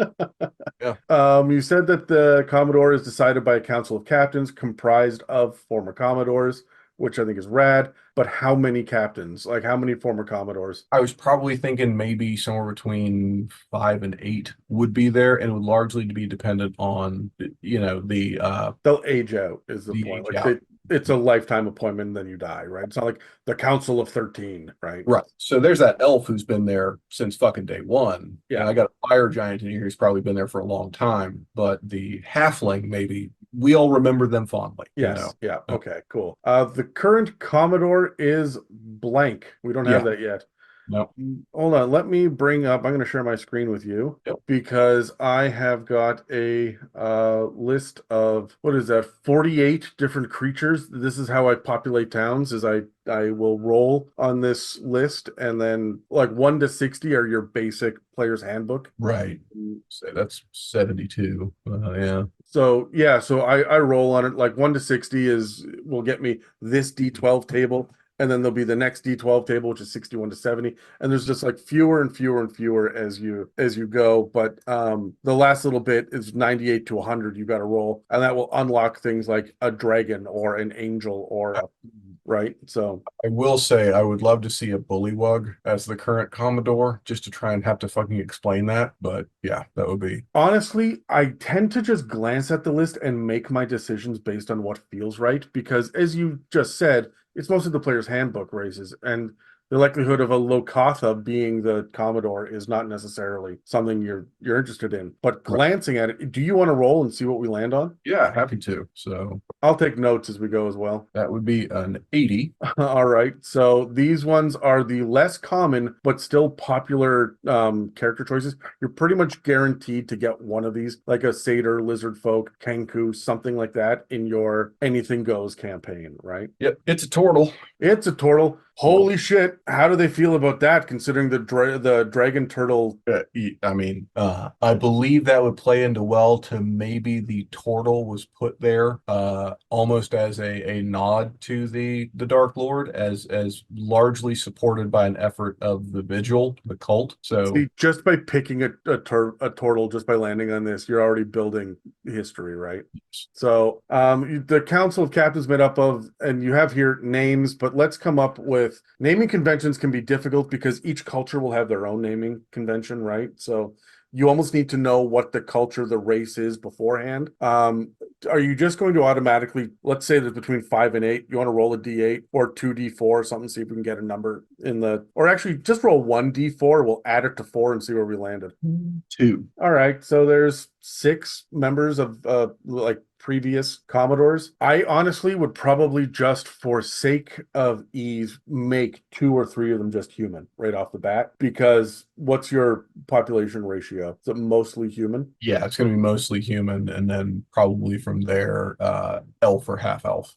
All right. Do you want to just, of the 6, how many are human? We'll go with 2. Yeah, How many are elf? 2 as well. And So. do you want a half elf as well, or do you want to keep it to random rolls for the last 2? Do 1 elf, 1 half elf. Okay. You want to roll randomly then for the last 2 members of the council? Yeah, my rolling the 100. Yeah, roll percentile dice first, and then we'll roll a d12. That's a 47. All right, so we land with the regular player's handbook ones, and then roll a d12. Yep, got a 3 for a dwarf. Perfect. Yep. Got a 70. So takes us up a notch. Got a goblin. That'll be. There you go. That is a hell of a council. Oh yeah, yeah. And it lets you have a fairly common group, and like the turtle is the standout interesting one here And that makes sense because they're the current Commodore. If you had one of the Commodores be a, I don't know, fucking Androsphinx, that's who the players are going to want to deal with, right? Right. One of the previous ones. They're not going to deal with the active Commodore. Right. Yeah. Yeah. And then it's just a matter of naming, a couple of humans, an elf, a dwarf, and a goblin. That's honestly simple enough. Yeah, I'm not too worried about that. That'll be a random name generator. Or if I want to get into it, I'll think about the question earlier of the culture. Yeah. Is there cultural impact to the name? Yeah. So you have some important NPCs and why they're important. There's a head engineer, which is a fire giant, and also a member of the Council of Captains. So there we go. Well, I'm just going to add them right into it. Now we have 7, right? Yep. We've got a vigil preacher who's a member of your Dark Lord's cult. Do you have anything in mind for this one? Not really, not yet. The Dark Lord's cult is predominantly going to be the various dragon cult members you find. I think it was in Fizban's, but it might have been in Tyranny of Dragons. Sure. And they all, their whole goal is to move up high enough in the cult to be turned into undead, so they can survive forever instead of being trapped in the mists as souls. But no, beyond just having a preacher, maybe 2, the master and apprentice, if you will. I didn't have much design for this, but now it's going to play into our turtle. So, well, yeah, you could have a dragonborn, a half dragon, a draconian, any of these that could be. You've got the turtle on one side as a community leader, and then the dragon on the other side, right? And that's a pretty good representation as well, like a hint of this is who our Dark Lord used to be. Right. Just thematically for this moment in time when we're going to have our campaign. And so it would also make sense from I guess, a political perspective of, the Dark Lord probably recognizes that this town doesn't worship her, and the Vigil recognizes that their power is not as deep-seated in faith and loyalty as it is in other places. So we're going to put one of our better people here to really try and sway people, but also to keep an eye on the town and to kind of send a message. Are you thinking green dragonborn or green draconian or green half dragon? That would make the most sense. So yeah, I mean, I had not thought about it. So, but yeah, green would be there. Half dragon, dragonborn. What are we talking? Probably dragonborn. I'll be honest, I don't know enough about half dragons. Half dragons are just sometimes dragons polymorph and fuck other creatures. Put this half dragon template on top of a playable character race. So it's, if you don't have a dragon somewhere in the region, half dragon's not the right answer. So it would be a dragonborn then, because we don't have any actual dragons loose in the region. So yeah. Now you've got other under important NPCs and why they're important. You have and others. Is there anything in particular you're looking to fill in here? Probably. So further down, I've got what's called the table of ranks, where I kind of break down the rank structure of what the town looks like. This is based on a real thing. 19th century, I want to say it was 19th century Russia. One of the czars said, I need a better understanding for my people when it comes to people who are, political versus religious versus military. I need them all to know where their station in life is. Okay. So I need that lieutenant to know that the head priest of the town outranks him and can tell him what to do, but the lieutenant can tell the scrivener at the, wherever what to do, and created a table. And so that's kind of what I've done here. And so probably that top line of the table. So for mine, underneath the Council of Captains, the 4 other pillars of the community would be Captain of the Guard, the head engineer, who we've already got designated as a fire giant, the head snail wrangler, and then the mercantile chair. So you don't have the vigil preacher listed on this list. I don't, and that's a very good point. They would probably exist, in the military, be a dotted line out to the side somewhere between the Council of Captains and that top line. You're dealing with a liaison, not someone actually within the internal structure. Right. And it would be a situation where, they would explain it away. The Commodore and the Council of Captains would explain, oh, we don't put you on there because we don't want to presume you fall under our ranks. These are the things that we assign. You fall under a different rank structure. So we are, showing a level of respect to you by not including you in our clubhouse. So then I guess the question about where they would land within the culture is where are they going to, or rather, who are they going to have dominion over? Who is going to answer to them no matter what? Because then we can figure out where in the hierarchy they would be for our rank. Like when they walk into a room, does a head engineer drop everything to make sure that this guy's okay? Or are we talking like a foreman is going to do that? When it comes to the head vigil preacher, I would say it's the Commodore and down. I think it's everybody. I think this guy is this individual is the word and authority of the ruler of this whole area and could potentially bring ruin and death on us. So they're going to be the top when they're in the room. All right. So hold on. I'm going to bring my document over to take up half the screen here. All I right. said half the screen.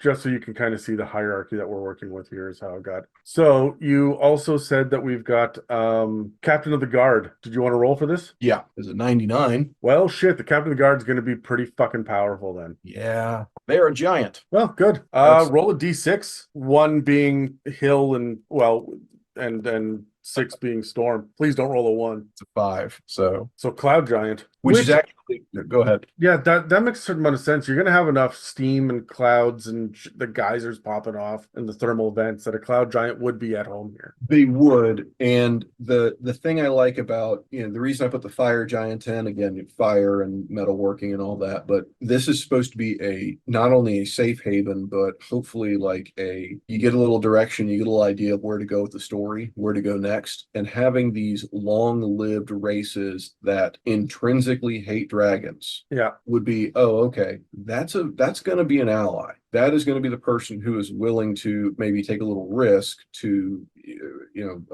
achieve some vengeance or get some level the playing field with the bad guy. Also, cloud giants are leaders, traditionally speaking. Storm giants are the most powerful, but they fucked off. So Right. cloud giants are the stewards left behind, and they're very much about court and politics. So having someone who's the captain of the guard that can see the big picture here is not a bad thing. This is a real NPC that is going to be, I think, one of the main features of interaction for the players to be dealing with in this town. Right. Now, head snail wrangler. Yeah. Do you want to make a choice? Do you want to roll randomly? No, I'm happy to roll randomly. The last time worked out pretty well. So 3. Okay, back down to the normals, which is fine. That's how it should be. And this is a dwarf. So another dwarf. A dwarf sitting there wrangling all of these giant snails that literally tower over him is fun as well. Yes. The mercantile chair. Rolling again. Got a 79. So all right. So we're into the weird ones again. I think I'm hoping for a Triton. I think I would go with a Triton because, a lot of the mercantilism would be water based. So that might provide some help there. And I got another turtle, but no, but you could just choose Triton. Like that's the thing about this list. You don't have to keep rolling randomly. I like the idea of a Triton because they would understand how Sahuagin think and they'd be able to work their way around the idea of here are the raiding zones. They tend to raid during these hours or these seasons. This is safe. So it makes sense to have someone in charge that knows the waterways. You rolled a 4, which is a Heron. Doesn't feel like they're necessary. Still, I'm thinking like a rabbit pirate would be a lot of fun. But Triton works, like thematically fits. So whichever you like from here. Yeah, I'm going with the Triton because I feel like that could loop into some sort of this is the guy that gives you that go kill these fucking Sahuagin, quest. And I don't know that much about Tritons. I assume they don't really like Sahuagin because who in the water does? Tritons are traditionally from, as long as not in Theros, they're traditionally from the plane of water, and they are essentially guardians that keep the waters safe from Krakens and Sahuagins and Marrow and all the bad guys. So they're natural enemies. So they would probably love, okay, I've got these adventurers coming to town. I can't spare anybody because if I lose some locals, that's going to fuck up my economy. But you guys are here, and I've got a coin purse because I'm head of mercantilism in this town. Here's some cash. Go kill these guys. Yep. That's about the level of quest I think a lot of a lot of adventurers are ready for. Okay, let's move on to the more like civilian level. They're still in the table of ranks. They're not quite civilians, but you're likely to just run into them as you're visiting. You go to different places within the town. If you've got a population of 400 and you've got, let's say, we're going to come up with about 20 names on this list. By the time that you work into families and stuff, you've got a fleshed out Yeah. system here. So the whole small town is going to be like this is almost village level at this point, but with the working foundry, it's almost more of a what's the word I'm looking for, like a union town, right? Where Right. everybody works together. Yeah. So we got a chief sergeant. I'm happy just to keep rolling. So, Sure. okay. And that is a gnome. Gnome chief sergeant. That is actually a lot of fun. And Now for a foreman, you're talking about at the foundry itself? yeah, the gnome that works for the cloud giant. For the foundry, we have, let's see, that's a bugbear. Bugbear is the foreman working under the fire giant. That works, yeah. I like that. Do you only have one foreman, or would there be a couple? There would probably be a couple, but I mean that I don't think I'd go so far as to have 5 or 6 labeled and made. It would be the one you interact with that day is the bugbear. That's the foreman you meet. Yeah. The man you're looking for is this guy. He'll be in next shift. Come back later. Yeah. I love that you have farrier here in quotation marks. I mean, when you're talking about a snail that's full of metal. Yeah. Yeah. Okay. And that came up as a loxodon. Ooh, interesting. Who would work hand in hand with a dwarf as well. Yeah.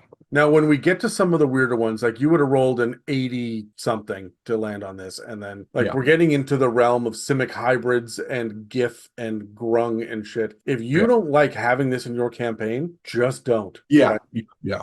No, so far all of these have fit in one way, shape, or form. So that happy to keep going with it. When it comes to business owners, I'm going to pause you for a second. I'm going to take you over to the random tables that Andre and I were using to build, because I've got a lot of actual businesses written up here. Okay. So we've got, if you just take a glance here, these are things that you would run across, everything from place where you would recover, like inns, hotels, taverns, also marketplace where you're replenishing yourself or your goods. You've got food merchants. There are a bunch of social places like churches, temples, but also orphanages, schools, libraries, scribes, stuff like that. Then if you explore the town further, there's docks, cemeteries, graveyards. They'll all have employees. People that deal with animals like farmers, shepherds, people that run stables or kennels, the smiths, and there's going to be a bunch of them, right, in your town. Magical variations on, like, these are magic merchants as well. And then deeper exploration if you wanted to go into things like cobblers and glove makers, haberdasheries, miners, masons, sculptors, chandlers that make candles, or cartwrights, or rug makers. Or so if you just want to pick something off of this list, we'll pick 2 or 3 just to flesh out the kind of businesses that might be in a town like this. I think stables and probably a veterinarian. Somebody's got to keep all those snails healthy. Sure. Yeah. Let me bring up the list again. So we are going to have a stable keeper and a veterinarian. So let's roll to see what we're going to get with those guys. That is a drow For the stable keeper? Yep. And if I'm going to be perfectly honest, it's at this point with the veterinarian that I would say I'm going to have a second dwarf who is going to be the brother of, or the wife of, or the whatever of the snail wrangler. Who's going to be the veterinarian who's immediately tied to the snail wrangler. And this is where I start to think about the families and the population. Even though we're just fleshing out, well, what kind of race is this? What kind of race is that?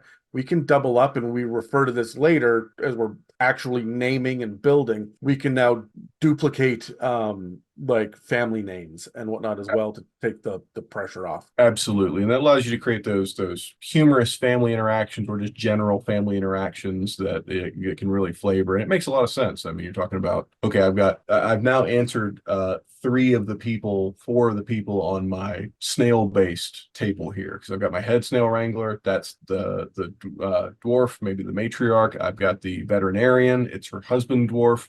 And then I've got a feeder and a scrubber who are their kids. You also have another snail wrangler further down. Feeder and scrubber, though. Yeah. I'm going to just type it in right now. Yeah. Perfect. So let's move on to sergeant. And the sergeant is a high elf. So just so that we've got kind of an idea of the military structure here, we've got a cloud giant, and then the second in command is a gnome, and then next on the list is a high elf. That's eclectic, but I don't hate it. Yeah.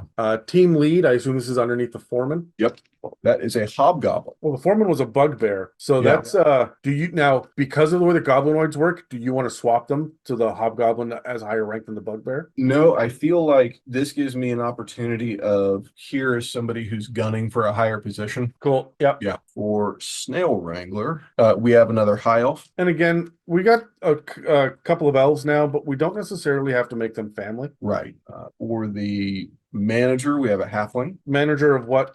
Possibly the tavern, a good halfling tavern owner. Sure. Yeah. I wanted to ask, because you just picked generic elf earlier for the council of captains. Can you roll a d6? Because I think there's 6 elves. Yeah, 4. Because they're in alphabetical order: Drow, Eladrin, half elf, high elf. So another high elf. You've got a few high elves. Yeah. I at this point, if I've rolled high elf 3 times, I'm probably, even if I land on wood elf or Eladrin, I will just make that another high elf. Yeah. They're all the elves from the same ship. There was one high elf ship that crashed here, and they all we have a corporal. That would be a tiefling. Well, I was wondering if we were going to see a tiefling. So, okay, cool. And then we've got miners. I have a suggestion for this one. Whatever you roll for the miners, you should say, these are the miners that came off of this ship. So the majority of miners are just going to be this race. And then roll something, and if you end up with a owlin, maybe re-roll. But well, I ended up with grung, so I'm going to re-roll. That would be pretty fucking hilarious. A grung battleship at sea to fight the Suigan. It's a wooden submarine, but it wasn't designed to be a submarine. They can all just breathe underwater. Fuck, that one came up as Dampier. So I'm gonna keep. Actually, you know what? If there was a vampire who had a bunch of Dampier as well as crew members, these Dampier could be nearly eternal, but they're going to be very comfortable being out of the daylight down in the mines. This might be actually where you would have something like Dampier thriving down there. That's not a bad idea. Vampire was the captain of the ship. Something happened, and then yeah, there's no longer the vampire, but the like 25 Dampier that he was in charge of, or that he ended up siring somehow. Mm-hmm. They've all become, these miners down there, and because they're Dampiers, they don't need blood. Right. They just prefer to stay out of the sunlight. They're not a fan of eating garlic, that kind of shit, right? Right. And they're down in the mines. They are, I mean, it's gloomy and dark anyway, so they're probably pretty okay with this situation. And that is such a weird, unique flavor that's undead adjacent in a domain of dread that's not going to impact your story. It's not tied in. It's just a part of this, right? Yeah. Okay, so that takes us down to servers. And this is at your tavern, or are you talking like servant level general? This would be your general, almost your general laborer. I mean, well, I've got laborer down, but yeah, these are going to be your servers at your tavern. These are going to be the people that are like manning the cash register, or your service industry, the hospitality industry. Yes. Gotcha. Yeah. Okay. Probably at the inn, I would assume, is because you don't have the inn and you don't have the general store yet, right? Right. And these are places where your players are definitely going to go. And that came up as half elf. That works. Yeah. Easy enough. Do you want to give me one for the general store as well, just so that we have a clerk? Yeah. And that was a dwarf. Perfect. Yeah. We're clearly getting the idea of who these ships were. There was a high elf, a dwarven ship, a ship of giants that were working together, a goblinoid ship, a vampire ship, right? And at this point, when we're getting down into the details, you can say there are humans, there's a lot of humans, and that's where we're going to get our gnome and halfling and tiefling. They will also just be in the multicultural human ship, right? Yeah. This goes back to kind of informing, much like the defenses question, how fucking bad was the Sahuagin threat? Yeah. that you Where had a fucking vampire and yeah, goblinoids and giants were like, yeah, we got to deal with this. right. And so how much of that threat still exists? Okay, we landed on human. Sure. Bad.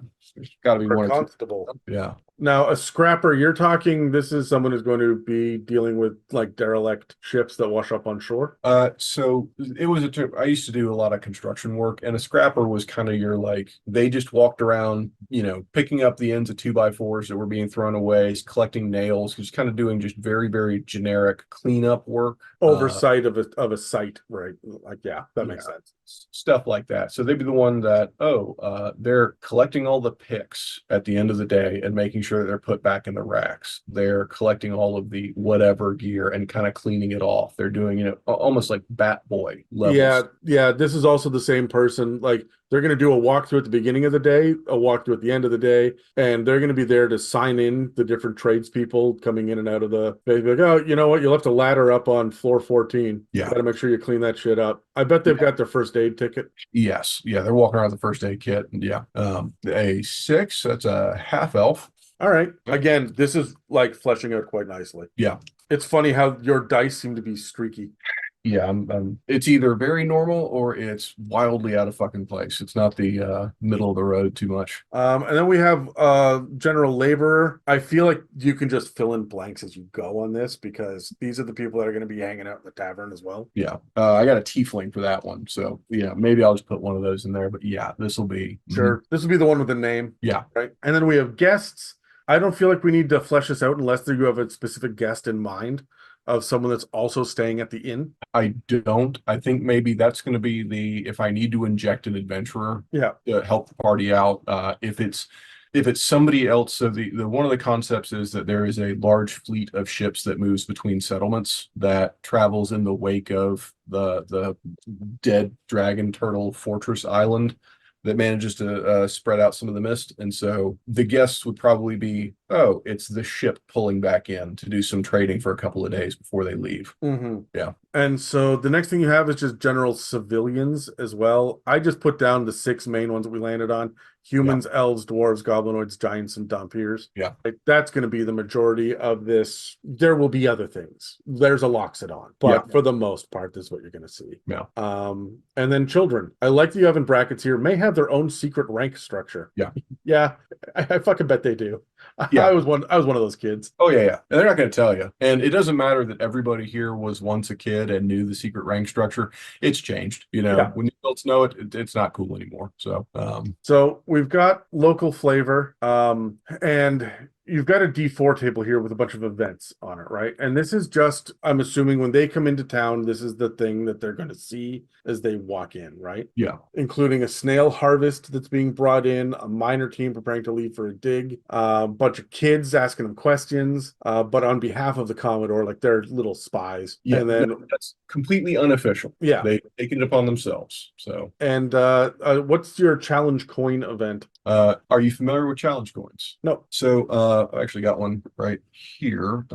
So in the military, way back in the day, you'd carry some sort of token on you, and you would answer a challenge when you approached a place to prove that you should be there. It's a password, and then like you would have a coin. Okay. Very popular to be made these days. Fucking everybody makes them, so they've lost all actual value.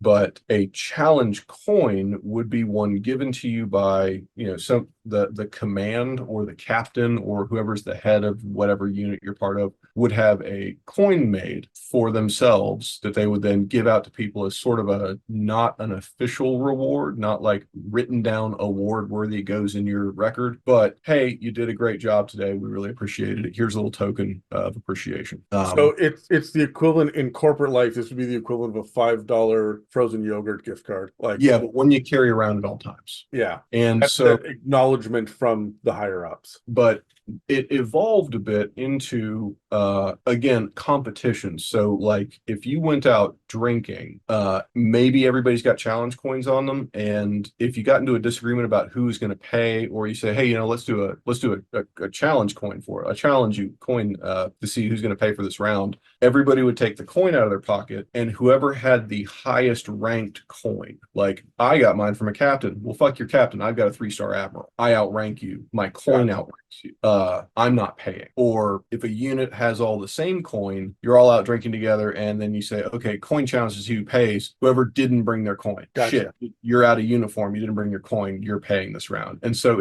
they made it into that. So maybe they'll witness like, oh, you go into the tavern and you see some people are you hear them loudly talking about who's going to pay, and they all take out a strange coin and slap it on the table. And after a moment of inspection, they see, oh, this guy's got the chief of the guard's coin. He's not paying because he has a high ranked coin. Cool. I really like that. That's really neat. We had something a little bit similar in Scouts, but you would get at big like jamborees that you would go to. You would get little, they just called them pieces, and they were little, I want to say plastic or clay or something. You collect enough of them, they were all triangle wedges. And if you could end up making an octagon out of all of them, you could trade it in for the next thing. And this allowed you to do or get special considerations, right? So if you want to sit out on the daily hike, you got to hand in 3 or 4 of the golden pieces, right? Which means that you would have had 24 to 32 of the silver ones that you would have earned over the span of the day. Shit like that. So this is a really cool little flavor to throw into a local city. If you're going to have this level of detail, this makes me think that this will be a regular port that they're coming back to over and over because they want to get the challenge coins. They want to use it. Otherwise, you're creating an economy here that they may only interact with once, and then you're just doing too much legwork as a DM. Yeah. This was kind of one of the ways I wanted to kind of get some of the players maybe bought into it a little bit is how do you want to collect challenge coins? Do you want to have your own challenge coin? How would you design your coin? What would it look like? Tell me about both sides. And then you kind of get them kind of sketching it out a little bit. Especially if they become some sort of like, not official, but regular trusted face in the town, right? That they might end up somewhere in this whole ranking system themselves. And now maybe people are trying to do them favors to earn one of their coins, you know? Yeah. So that was the challenge coin thing. I figured with a militaristic bend to the town, introduce some real world militarism that's of the friendlier nature. So this brings us to the next bit where you started to get into kind of the layout of the town itself. And you've got it broken down so that you've got a location, the name, the description for the DM, the physical description for players, NPCs you might find there, quests and events you might find there, and map and location if it's applicable. Yeah. You've got City Hall, Tavern, Docks, Stables, Barracks, General Store, the mine itself, the snail farm, the temple, and the town square. Yeah. So you've got a lot of really, really good notes here. But I'm looking at this and I go, this is cool, but the one thing that you're missing is the fantastical nature. What makes this D&D? All you've done at this point with this list, I mean, the snail farm is fantastical. Yeah, but what else makes this not a medieval, like traditional medieval society? What's going to make this stand out for the players to say, oh, we know that there's this kind of business here, or this kind of geological feature, we can go here to do the thing. Just like maybe in the town square, it's got 3 geysers that go off every day at exactly 11:52, right? Or it could be every once in a while, one of the snails just sprouts wings. Nobody knows why, right? Like, what is the feature? But it can only fly as long as it's on the island. As soon as it leaves the island, the wings disappear and it flops down into the waters, right?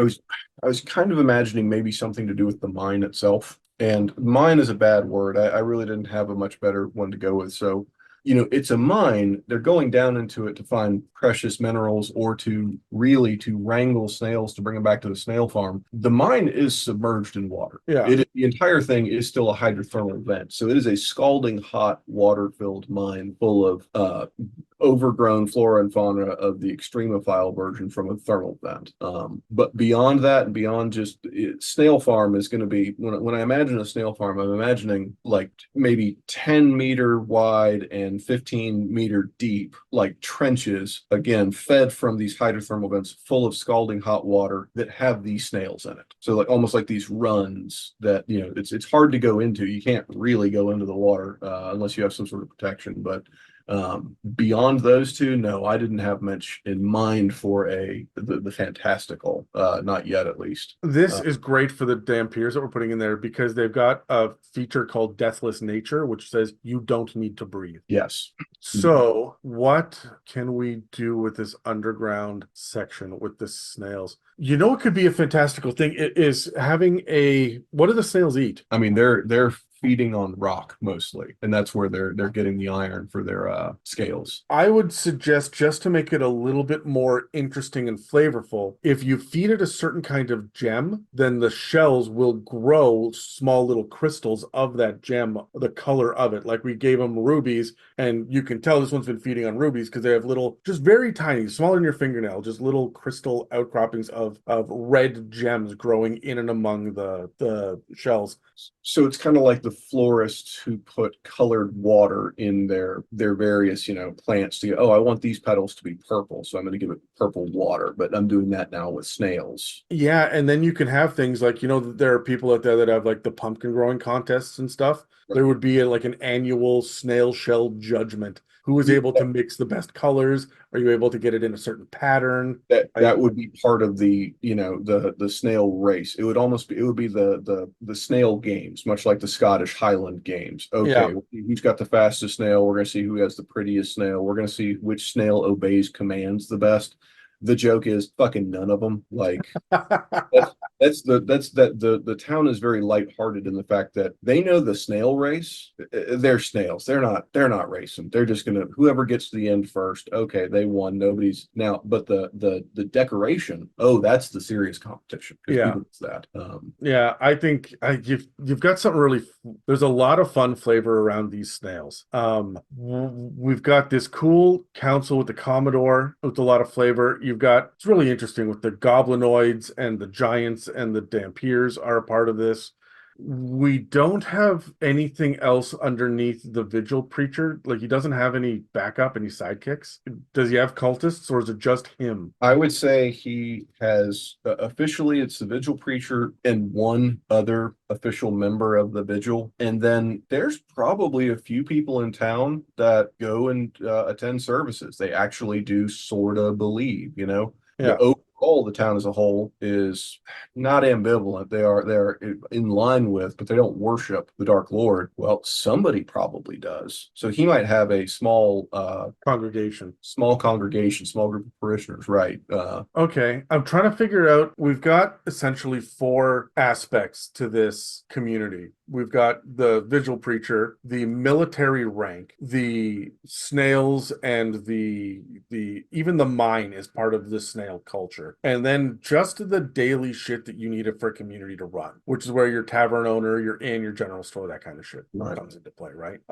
I'd like there to be something fantastical for the military side of it. Something fantasy based that isn't just we've got crossbows, right? So I think what it would be the arrival event of the Dark Lord. I imagine that every settlement is going to have some very specific to their flavor thing they do in response to the Dark Lord arriving. And in my mind, when the Dark Lord arrives, it's this giant fucking island-sized corpse that slowly drifts and drifts and drifts and then just fucking slams into your island. And then over time drifts away again. And in the military, and I'm going to get this wrong because I only did it once and it was a fucking decade and a half ago, so I don't remember it well. You sometimes do what's called a pass and review, and it is like a coordinated both march and rifle drill performance you do for your commanding officer.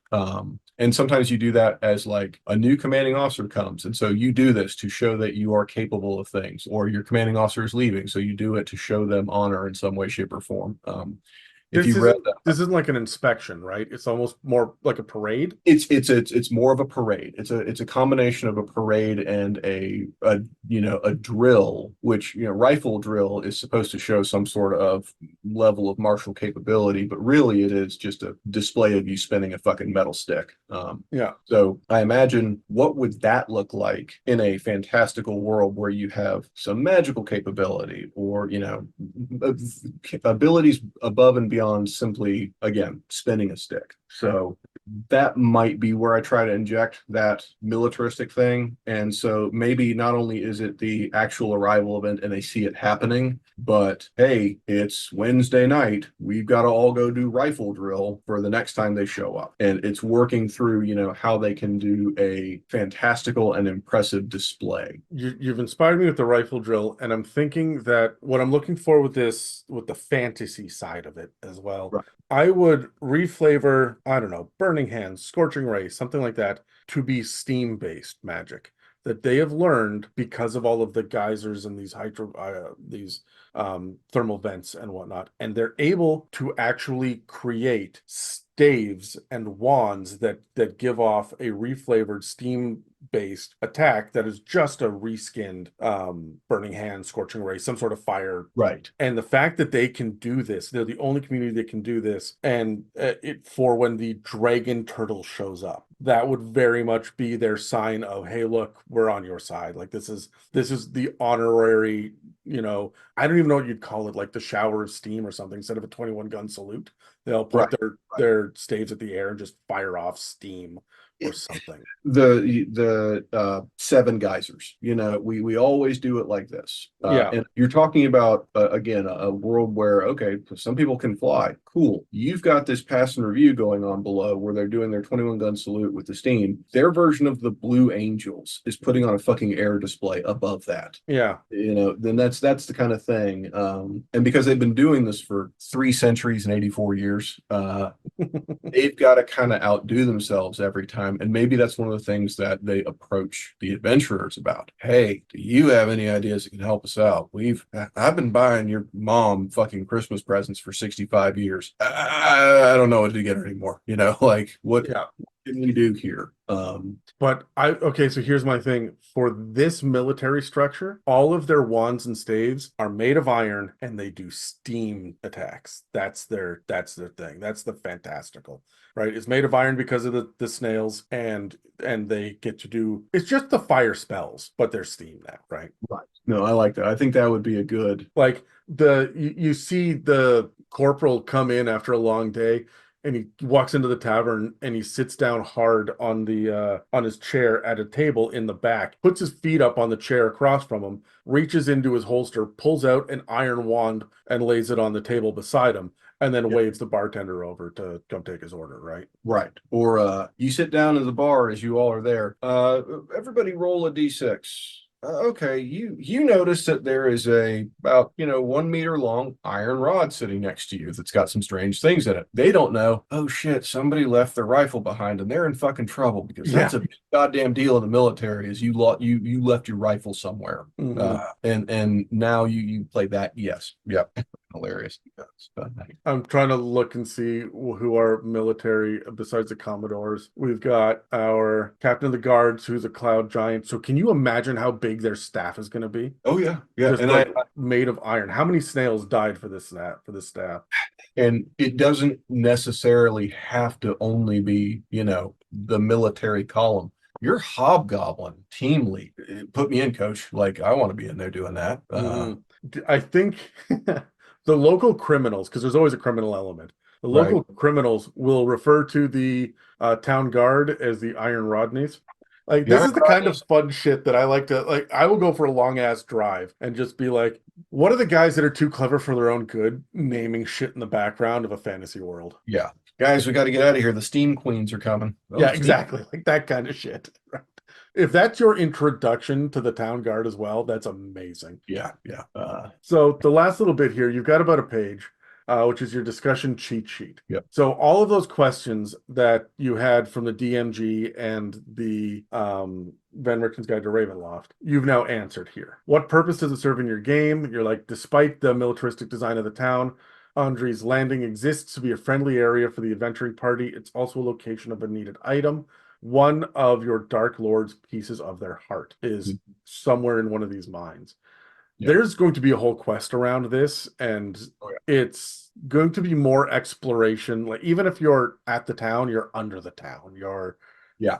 You're removed from it, right? Yeah. And I've decided to be mean with that one. I love a good Hydra. So I usually throw a Hydra in somewhere. And so the heart piece is actually going to be deep in the mines in the not the clutches, but in embedded in what is essentially a giant Yeti crab, which is again a thermal vent creature Yeah. with a tube worm hydra on its back. And the heart piece will be in there somewhere. And the mean part is going to be the fact this is a hydra that lives in scalding hot water. You're not hurting it with fire damage. Yeah. So you're gonna have to approach it with cold or something else, which out of the ordinary. So And fucking frankly, its skin is going to be so thick that it's going to be immune to bludgeoning, slashing, and piercing damage as well, right? I would even give it resistant to force damage, right? It's oh just going to be able to bounce that shit off. Hell, if you want to be really mean, give it the flail snail shell. yeah, I yes. Yeah. So, Have you seen the real world inspiration for the flail snail? no, is that a real thing? Yeah, it's there's a snail that pops these little spiked things out of its antenna and spins them around. That's badass and awesome. I hope it also is has some spell reflection given to it as well, but we won't know for certain.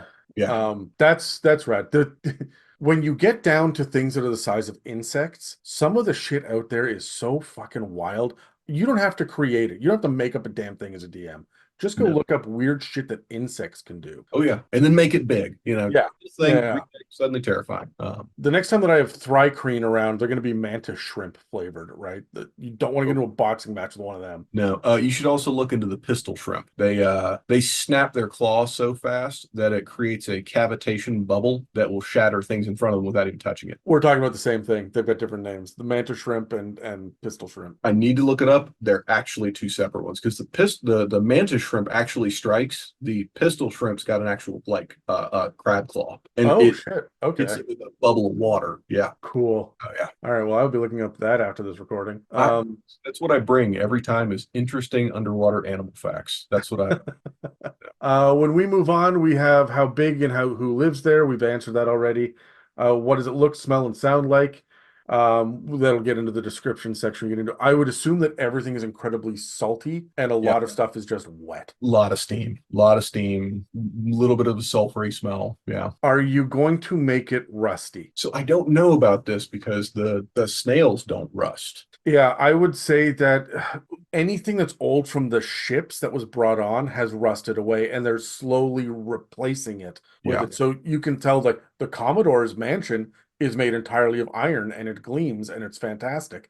But the, little shanty down on the beach that was put together by the scraps of a battleship Right. is half rusted out and is falling apart. And somehow everything the goblins do is just rusted. They can't fucking to save their lives. They can't. But there's your economy too, right? Like real metal is almost worthless here on this island. You come Yeah. in to get rid of the breastplate to sell it, I'm like, I don't know, man, 2 copper pieces. We have Yeah. no use for this shit. Yeah, we're gonna feed it to the snails. Like, Yeah. which makes me think also I need to go back and as a location put in a steam or a bathhouse. Yes. Okay. Yeah. Yes. Okay. Hold on, I'm gonna put that because I'm gonna send you this entire document afterwards. Oh, thank you. Steam house / bathhouse.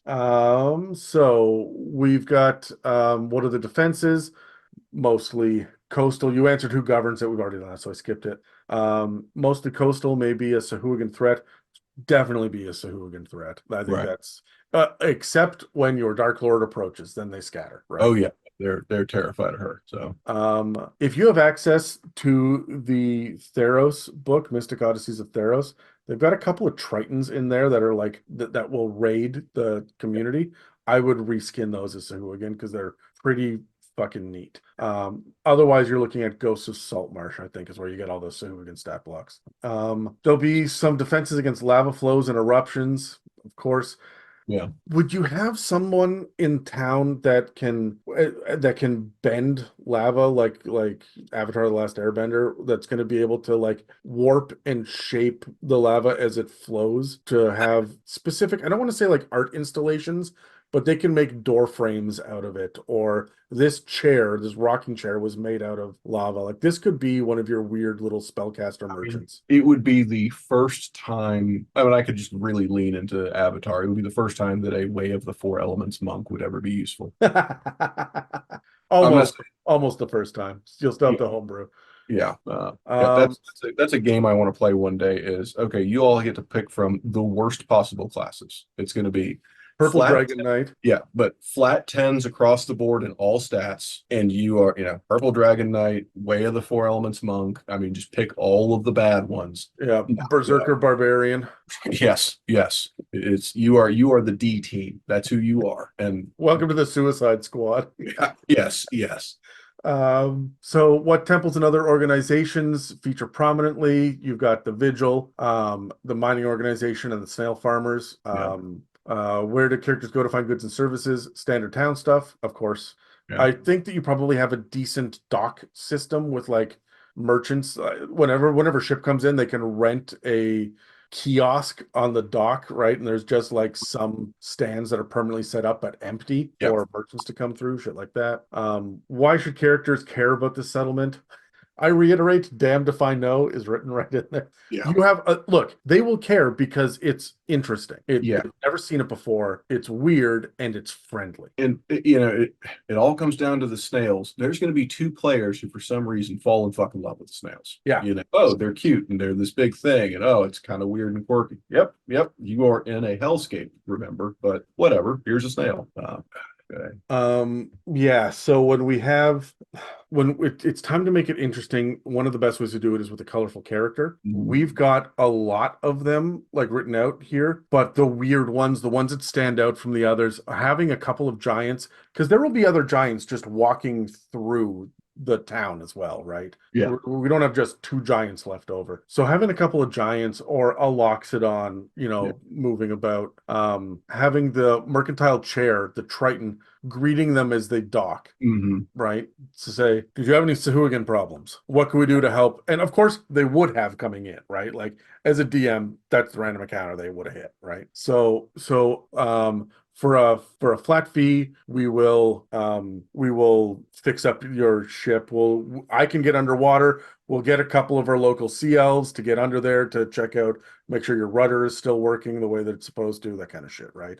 And then right off the bat, that is friendlier than they've seen so far. So this is a place they'll come back to. They're interested, right? Yeah. You don't have to do much to make players like something. You just have to give them a safe haven. Like I say, a lock on the door, something they've never seen before, and the ability to do downtime, and they will be fine. It's the question I would have looking at a dread domain is, why would they want to come back? And that answers it. I mean, lock on the door, it's safe. There's something to do in downtime. There's a reason to come back to this location. So yeah. I scrolled away from it. Why is the settlement here? We answered that. That's part of the history. Economic considerations, the primary product, which we've talked about, it's all snails. Yeah.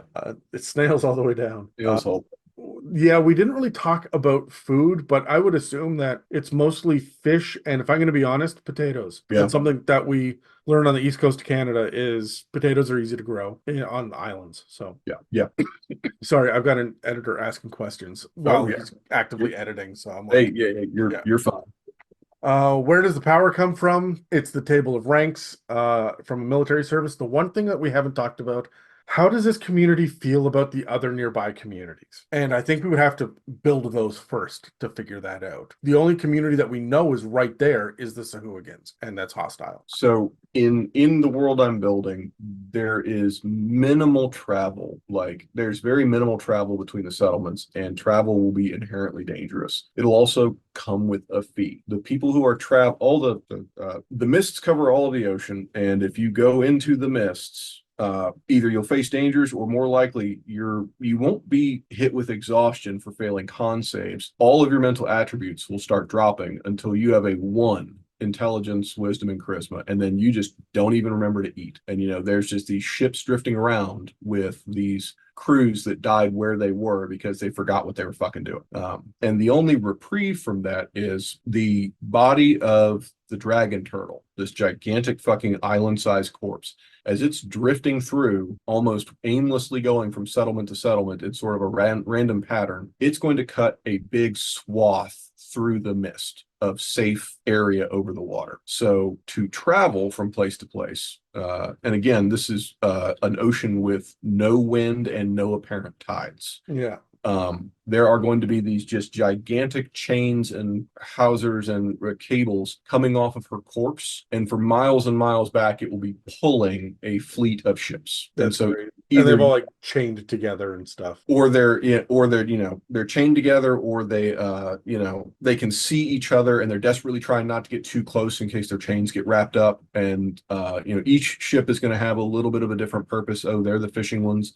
They're the defense ships in case something fucking terrible comes out of the mist. They're the cargo ships taking stuff between settlements. So there's not a whole lot of merchant traffic. It's minimal. There's a little bit. But How have you thought about how the player's ship is going to travel independent of this? I've been working on that. I'm trying to come up with a couple of options for them so that it's not just here's your railroaded one way to go. I'm thinking, like we actually said very beginning of this, maybe some sort of like magical lantern masthead that when they put on their ship can cut through the mists. Possibly, if they just seal the goddamn thing and make a semi-submerged, ship that's out of the mist, they could travel that way. You should take a page from the Book of Eberron and just have air elementals that are bound to certain objects.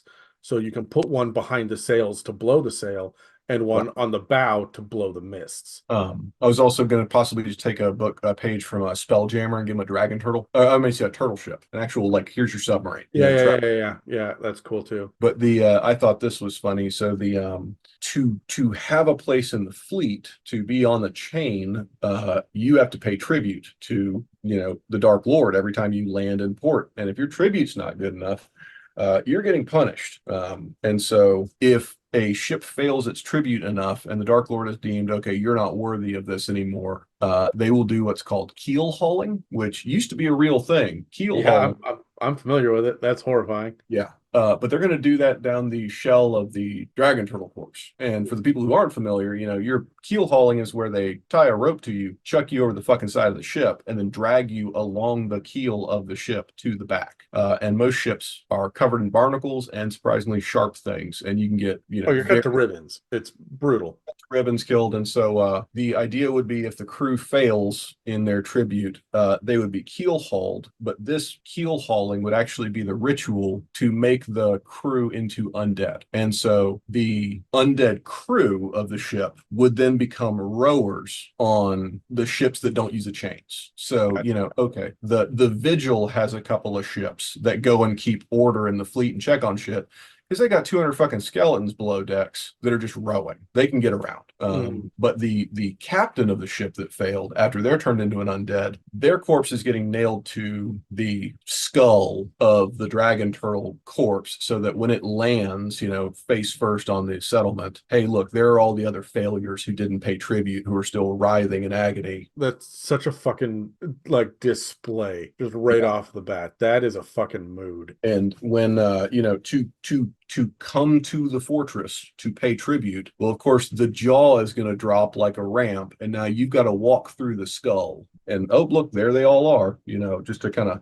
And that's I plan on that being one of the very first interactions. They, the very first settlement they come to, they're going to see this shit as the party is brought before the Dark Lord, because of course all new adventurers are brought forth to pay tribute. They're going to witness, oh, well, look, they're getting fucking keel hauled. And all of these bodies are like, we're not even talking about settlement anymore. I'm just like, I love the imagery of this. All of these bodies of the captains are undead. So they're still ambulatory. They're still making noise. Yeah. They're just nailed in place and unable to do anything about it. They are just undead mastheads. Absolutely terrifying. Fucking love it. Yeah. So let's get back to your list here. Yeah. What does the culture fear? Anarchy and the collapse of their society if people stop following their ranks. That makes sense. What is scarce and how do they compensate? Entertainment is scarce. They rely on snails for that shit. Yeah, it's like watching paint dry. They're not fast. So Could you imagine the sounds of like pan flutes and pipes and whatnot made of the iron of these shells? And maybe that can be a thing that if you got a bard in the party, that's an instrument that can be gifted to them, like the iron pan flute. or the iron steel drum. Or the steel strings for their lute, right? Yes, yeah, very metal. Yeah, Cool. yeah. Who slash what does a culture inflict harm upon? Clearly the snails, and also you say civilians as well. I say civilians because I feel like there would be an intrinsic, that I've got them listed on my table of ranks as just above children, Yeah. but they are below everybody else. A civilian is less than a day laborer in this society. So it's more of a cultural pressure to get a position, work your way up in the ranks, and be starship troopers, Yeah. citizen versus. So how many civilians would just be living here? Like they still have to have day jobs, right? They still have to eat but they're not a part of the hierarchy.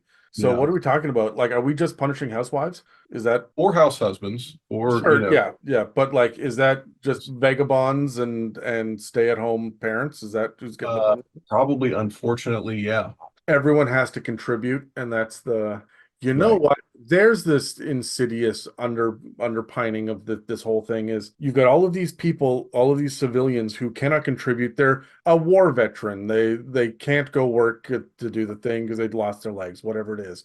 Who do you think the vigil preacher is talking to and converting in the background? I Absolutely. can give you power. Yes. And there is just because it's not on the table of ranks does not mean it's not valuable. Yeah. Hey, you notice I don't have teachers. Yeah. Like I noticed that there was definitely some things missing off of the list. The one that came up in my head was scribes as well, right? Yeah, but yeah, that would be your harm inflicted on them. I guess the harm is lack of recognition. Yeah. And that, I mean, that's can be fucking incredibly harmful. Would you say that if there was like a town hall meeting where it was like you have a structure, right? So hypothetically speaking, if the structure wasn't, if it was put to a vote for whatever reason to the public, your civilians wouldn't have the ability to vote. I was thinking that when you brought up town hall, that might be the hey, civilian, or there's like They the can, the in order to vote, they have to get one of their challenge coins. They have to submit that, and they no longer have it anymore. something like that, or the civilians get the civilians get to vote in a token way. We don't have to recognize that. All the civilians vote, and then the outcome of that vote counts as one vote. Yes, exactly. Yeah.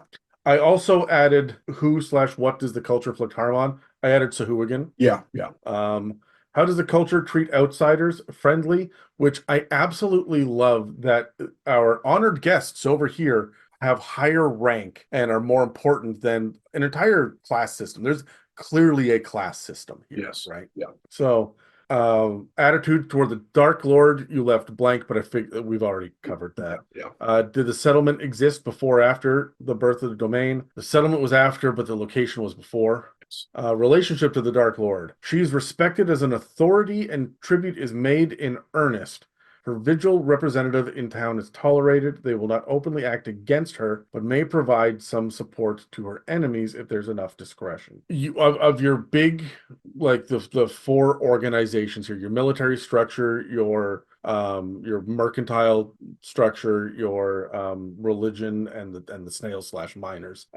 Which one wants to get rid of her? Which one is most likely to help? So the nuance, which is my word of the evening here, as we talked about earlier, who holds power? What are the organizations in town? We have several high-ranking giants in town. That is its own separate subculture and its own separate sub-organization. Sure, there's the ordning and there's some difficulties there, but also we're in a fucking hellscape. The ordning doesn't matter anymore. There's not a goddamn storm giant here. It's just the cloud giant, the fire giant, and the other like working together. They would probably be the ones who low key, hey, we're gonna help you to go and cause some fucking problems for our hated dragon enemy. Yeah, the reason that we are doing what we're doing right now is survival. This is not the natural order for us, and we would like to get back to the ordering. So, And it really helps out that it landed out as giants that way, because the my Madam Ava, my Oracle character in this, is a storm giant quintessent, and they just have to find. yeah, I remember talking about this. That's excellent. Yeah. So How do they respond to the mists? They stay on the island and within sight,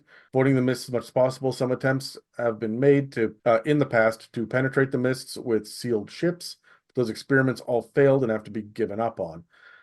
That leads me to believe that having a submarine or a sealed ship or something for the party is probably not going to work unless they have something specific, some enchantment or something on it. right, yeah, but it creates the potential for it. Yes, yeah. So, Is there travel slash trade? Yes, but by the fleet, and that is somewhat random. yeah. I have a question about them dragging, like her corpse dragging the rest of the ships. Yeah. What does it take to just uncouple yourself? Are you allowed to just leave this armada? You are, but if you did, you don't know where you are, and you don't know how far back the mists reconvene. And there's no wind, so you can cut yourself free, and now you're dead in the water, and you have maybe no way of catching up to that chain, or there might not be another ship to help you. Yeah. And so that's actually a punishment.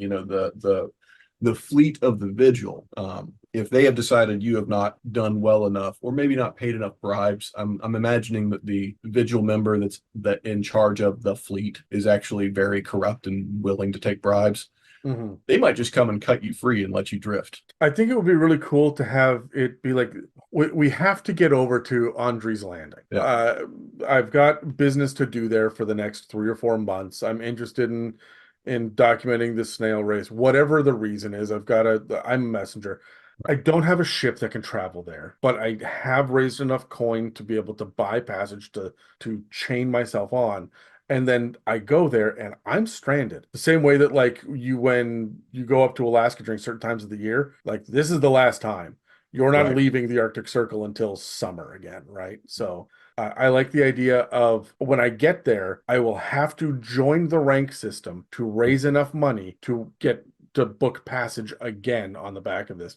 And so there is the ability to move, but it locks you in place, right? Right. And the reason I like it so much is this is side quest shit for the party, Yes. because we went to this town to talk to this guy, but he's been on a 3-month hiatus over there. You got to go get to him, and he can't leave.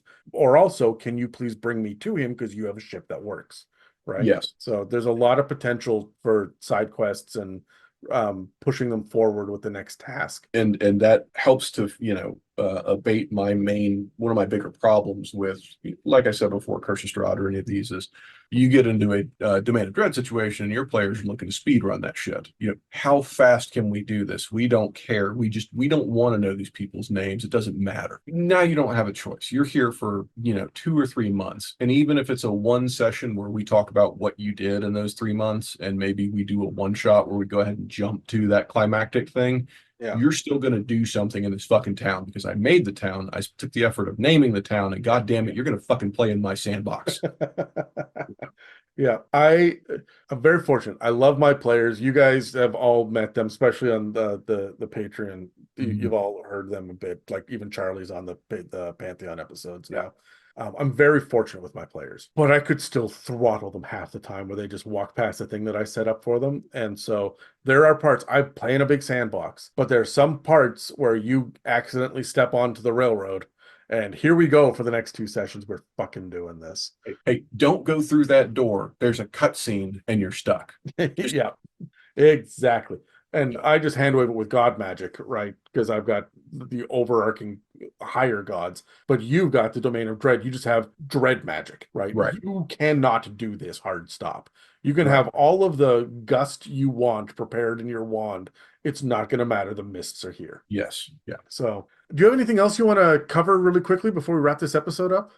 No, I think that's it. And sincerely, thank you for helping me flesh out some of these town folks. I couldn't have asked for it to go better with the racial choices, species choices. Yeah, I've got to start working that in my head as well. Like it's changing sometime this year, and so Yeah, this is a lot of fun. The one thing that I want to point out is that you don't have a magic shop in here. So I do need to put in a magic shop. I was imagining that would just be, there would be some small magic items at the general store or at the blacksmith. But when you're talking about a society who lives in fear of whether or not their tribute to the Dark Lord is enough, a lot of those magic items are probably going to the Dark Lord, Can I? Yeah, I want to assume that like you're going to get things like magical trinkets, right? That's going to be fine. You'll find the little statue of the elephant that raises up on its back legs and makes a little trumpeting noise. Right. That kind of shit, fine, whatever. And you're going to have consumables. There will be potions and scrolls and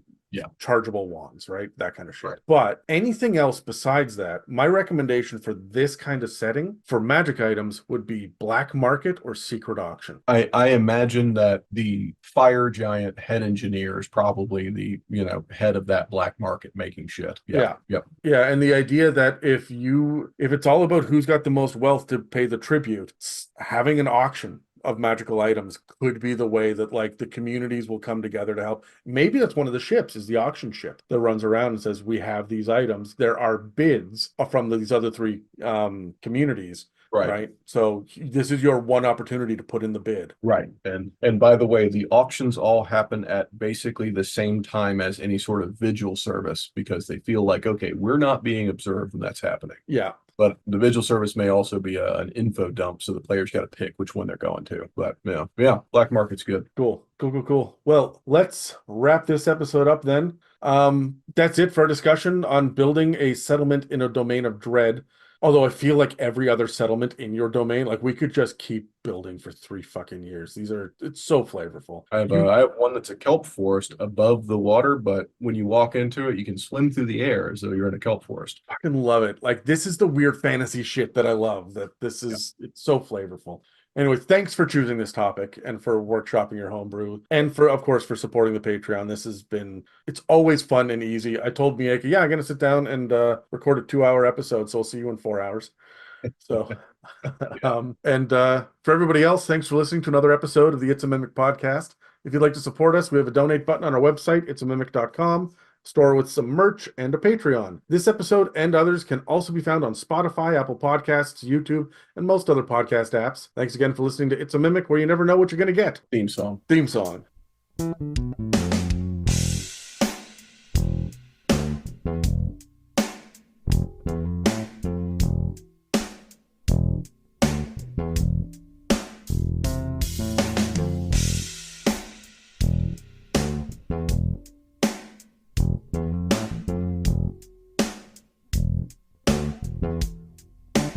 Thank you.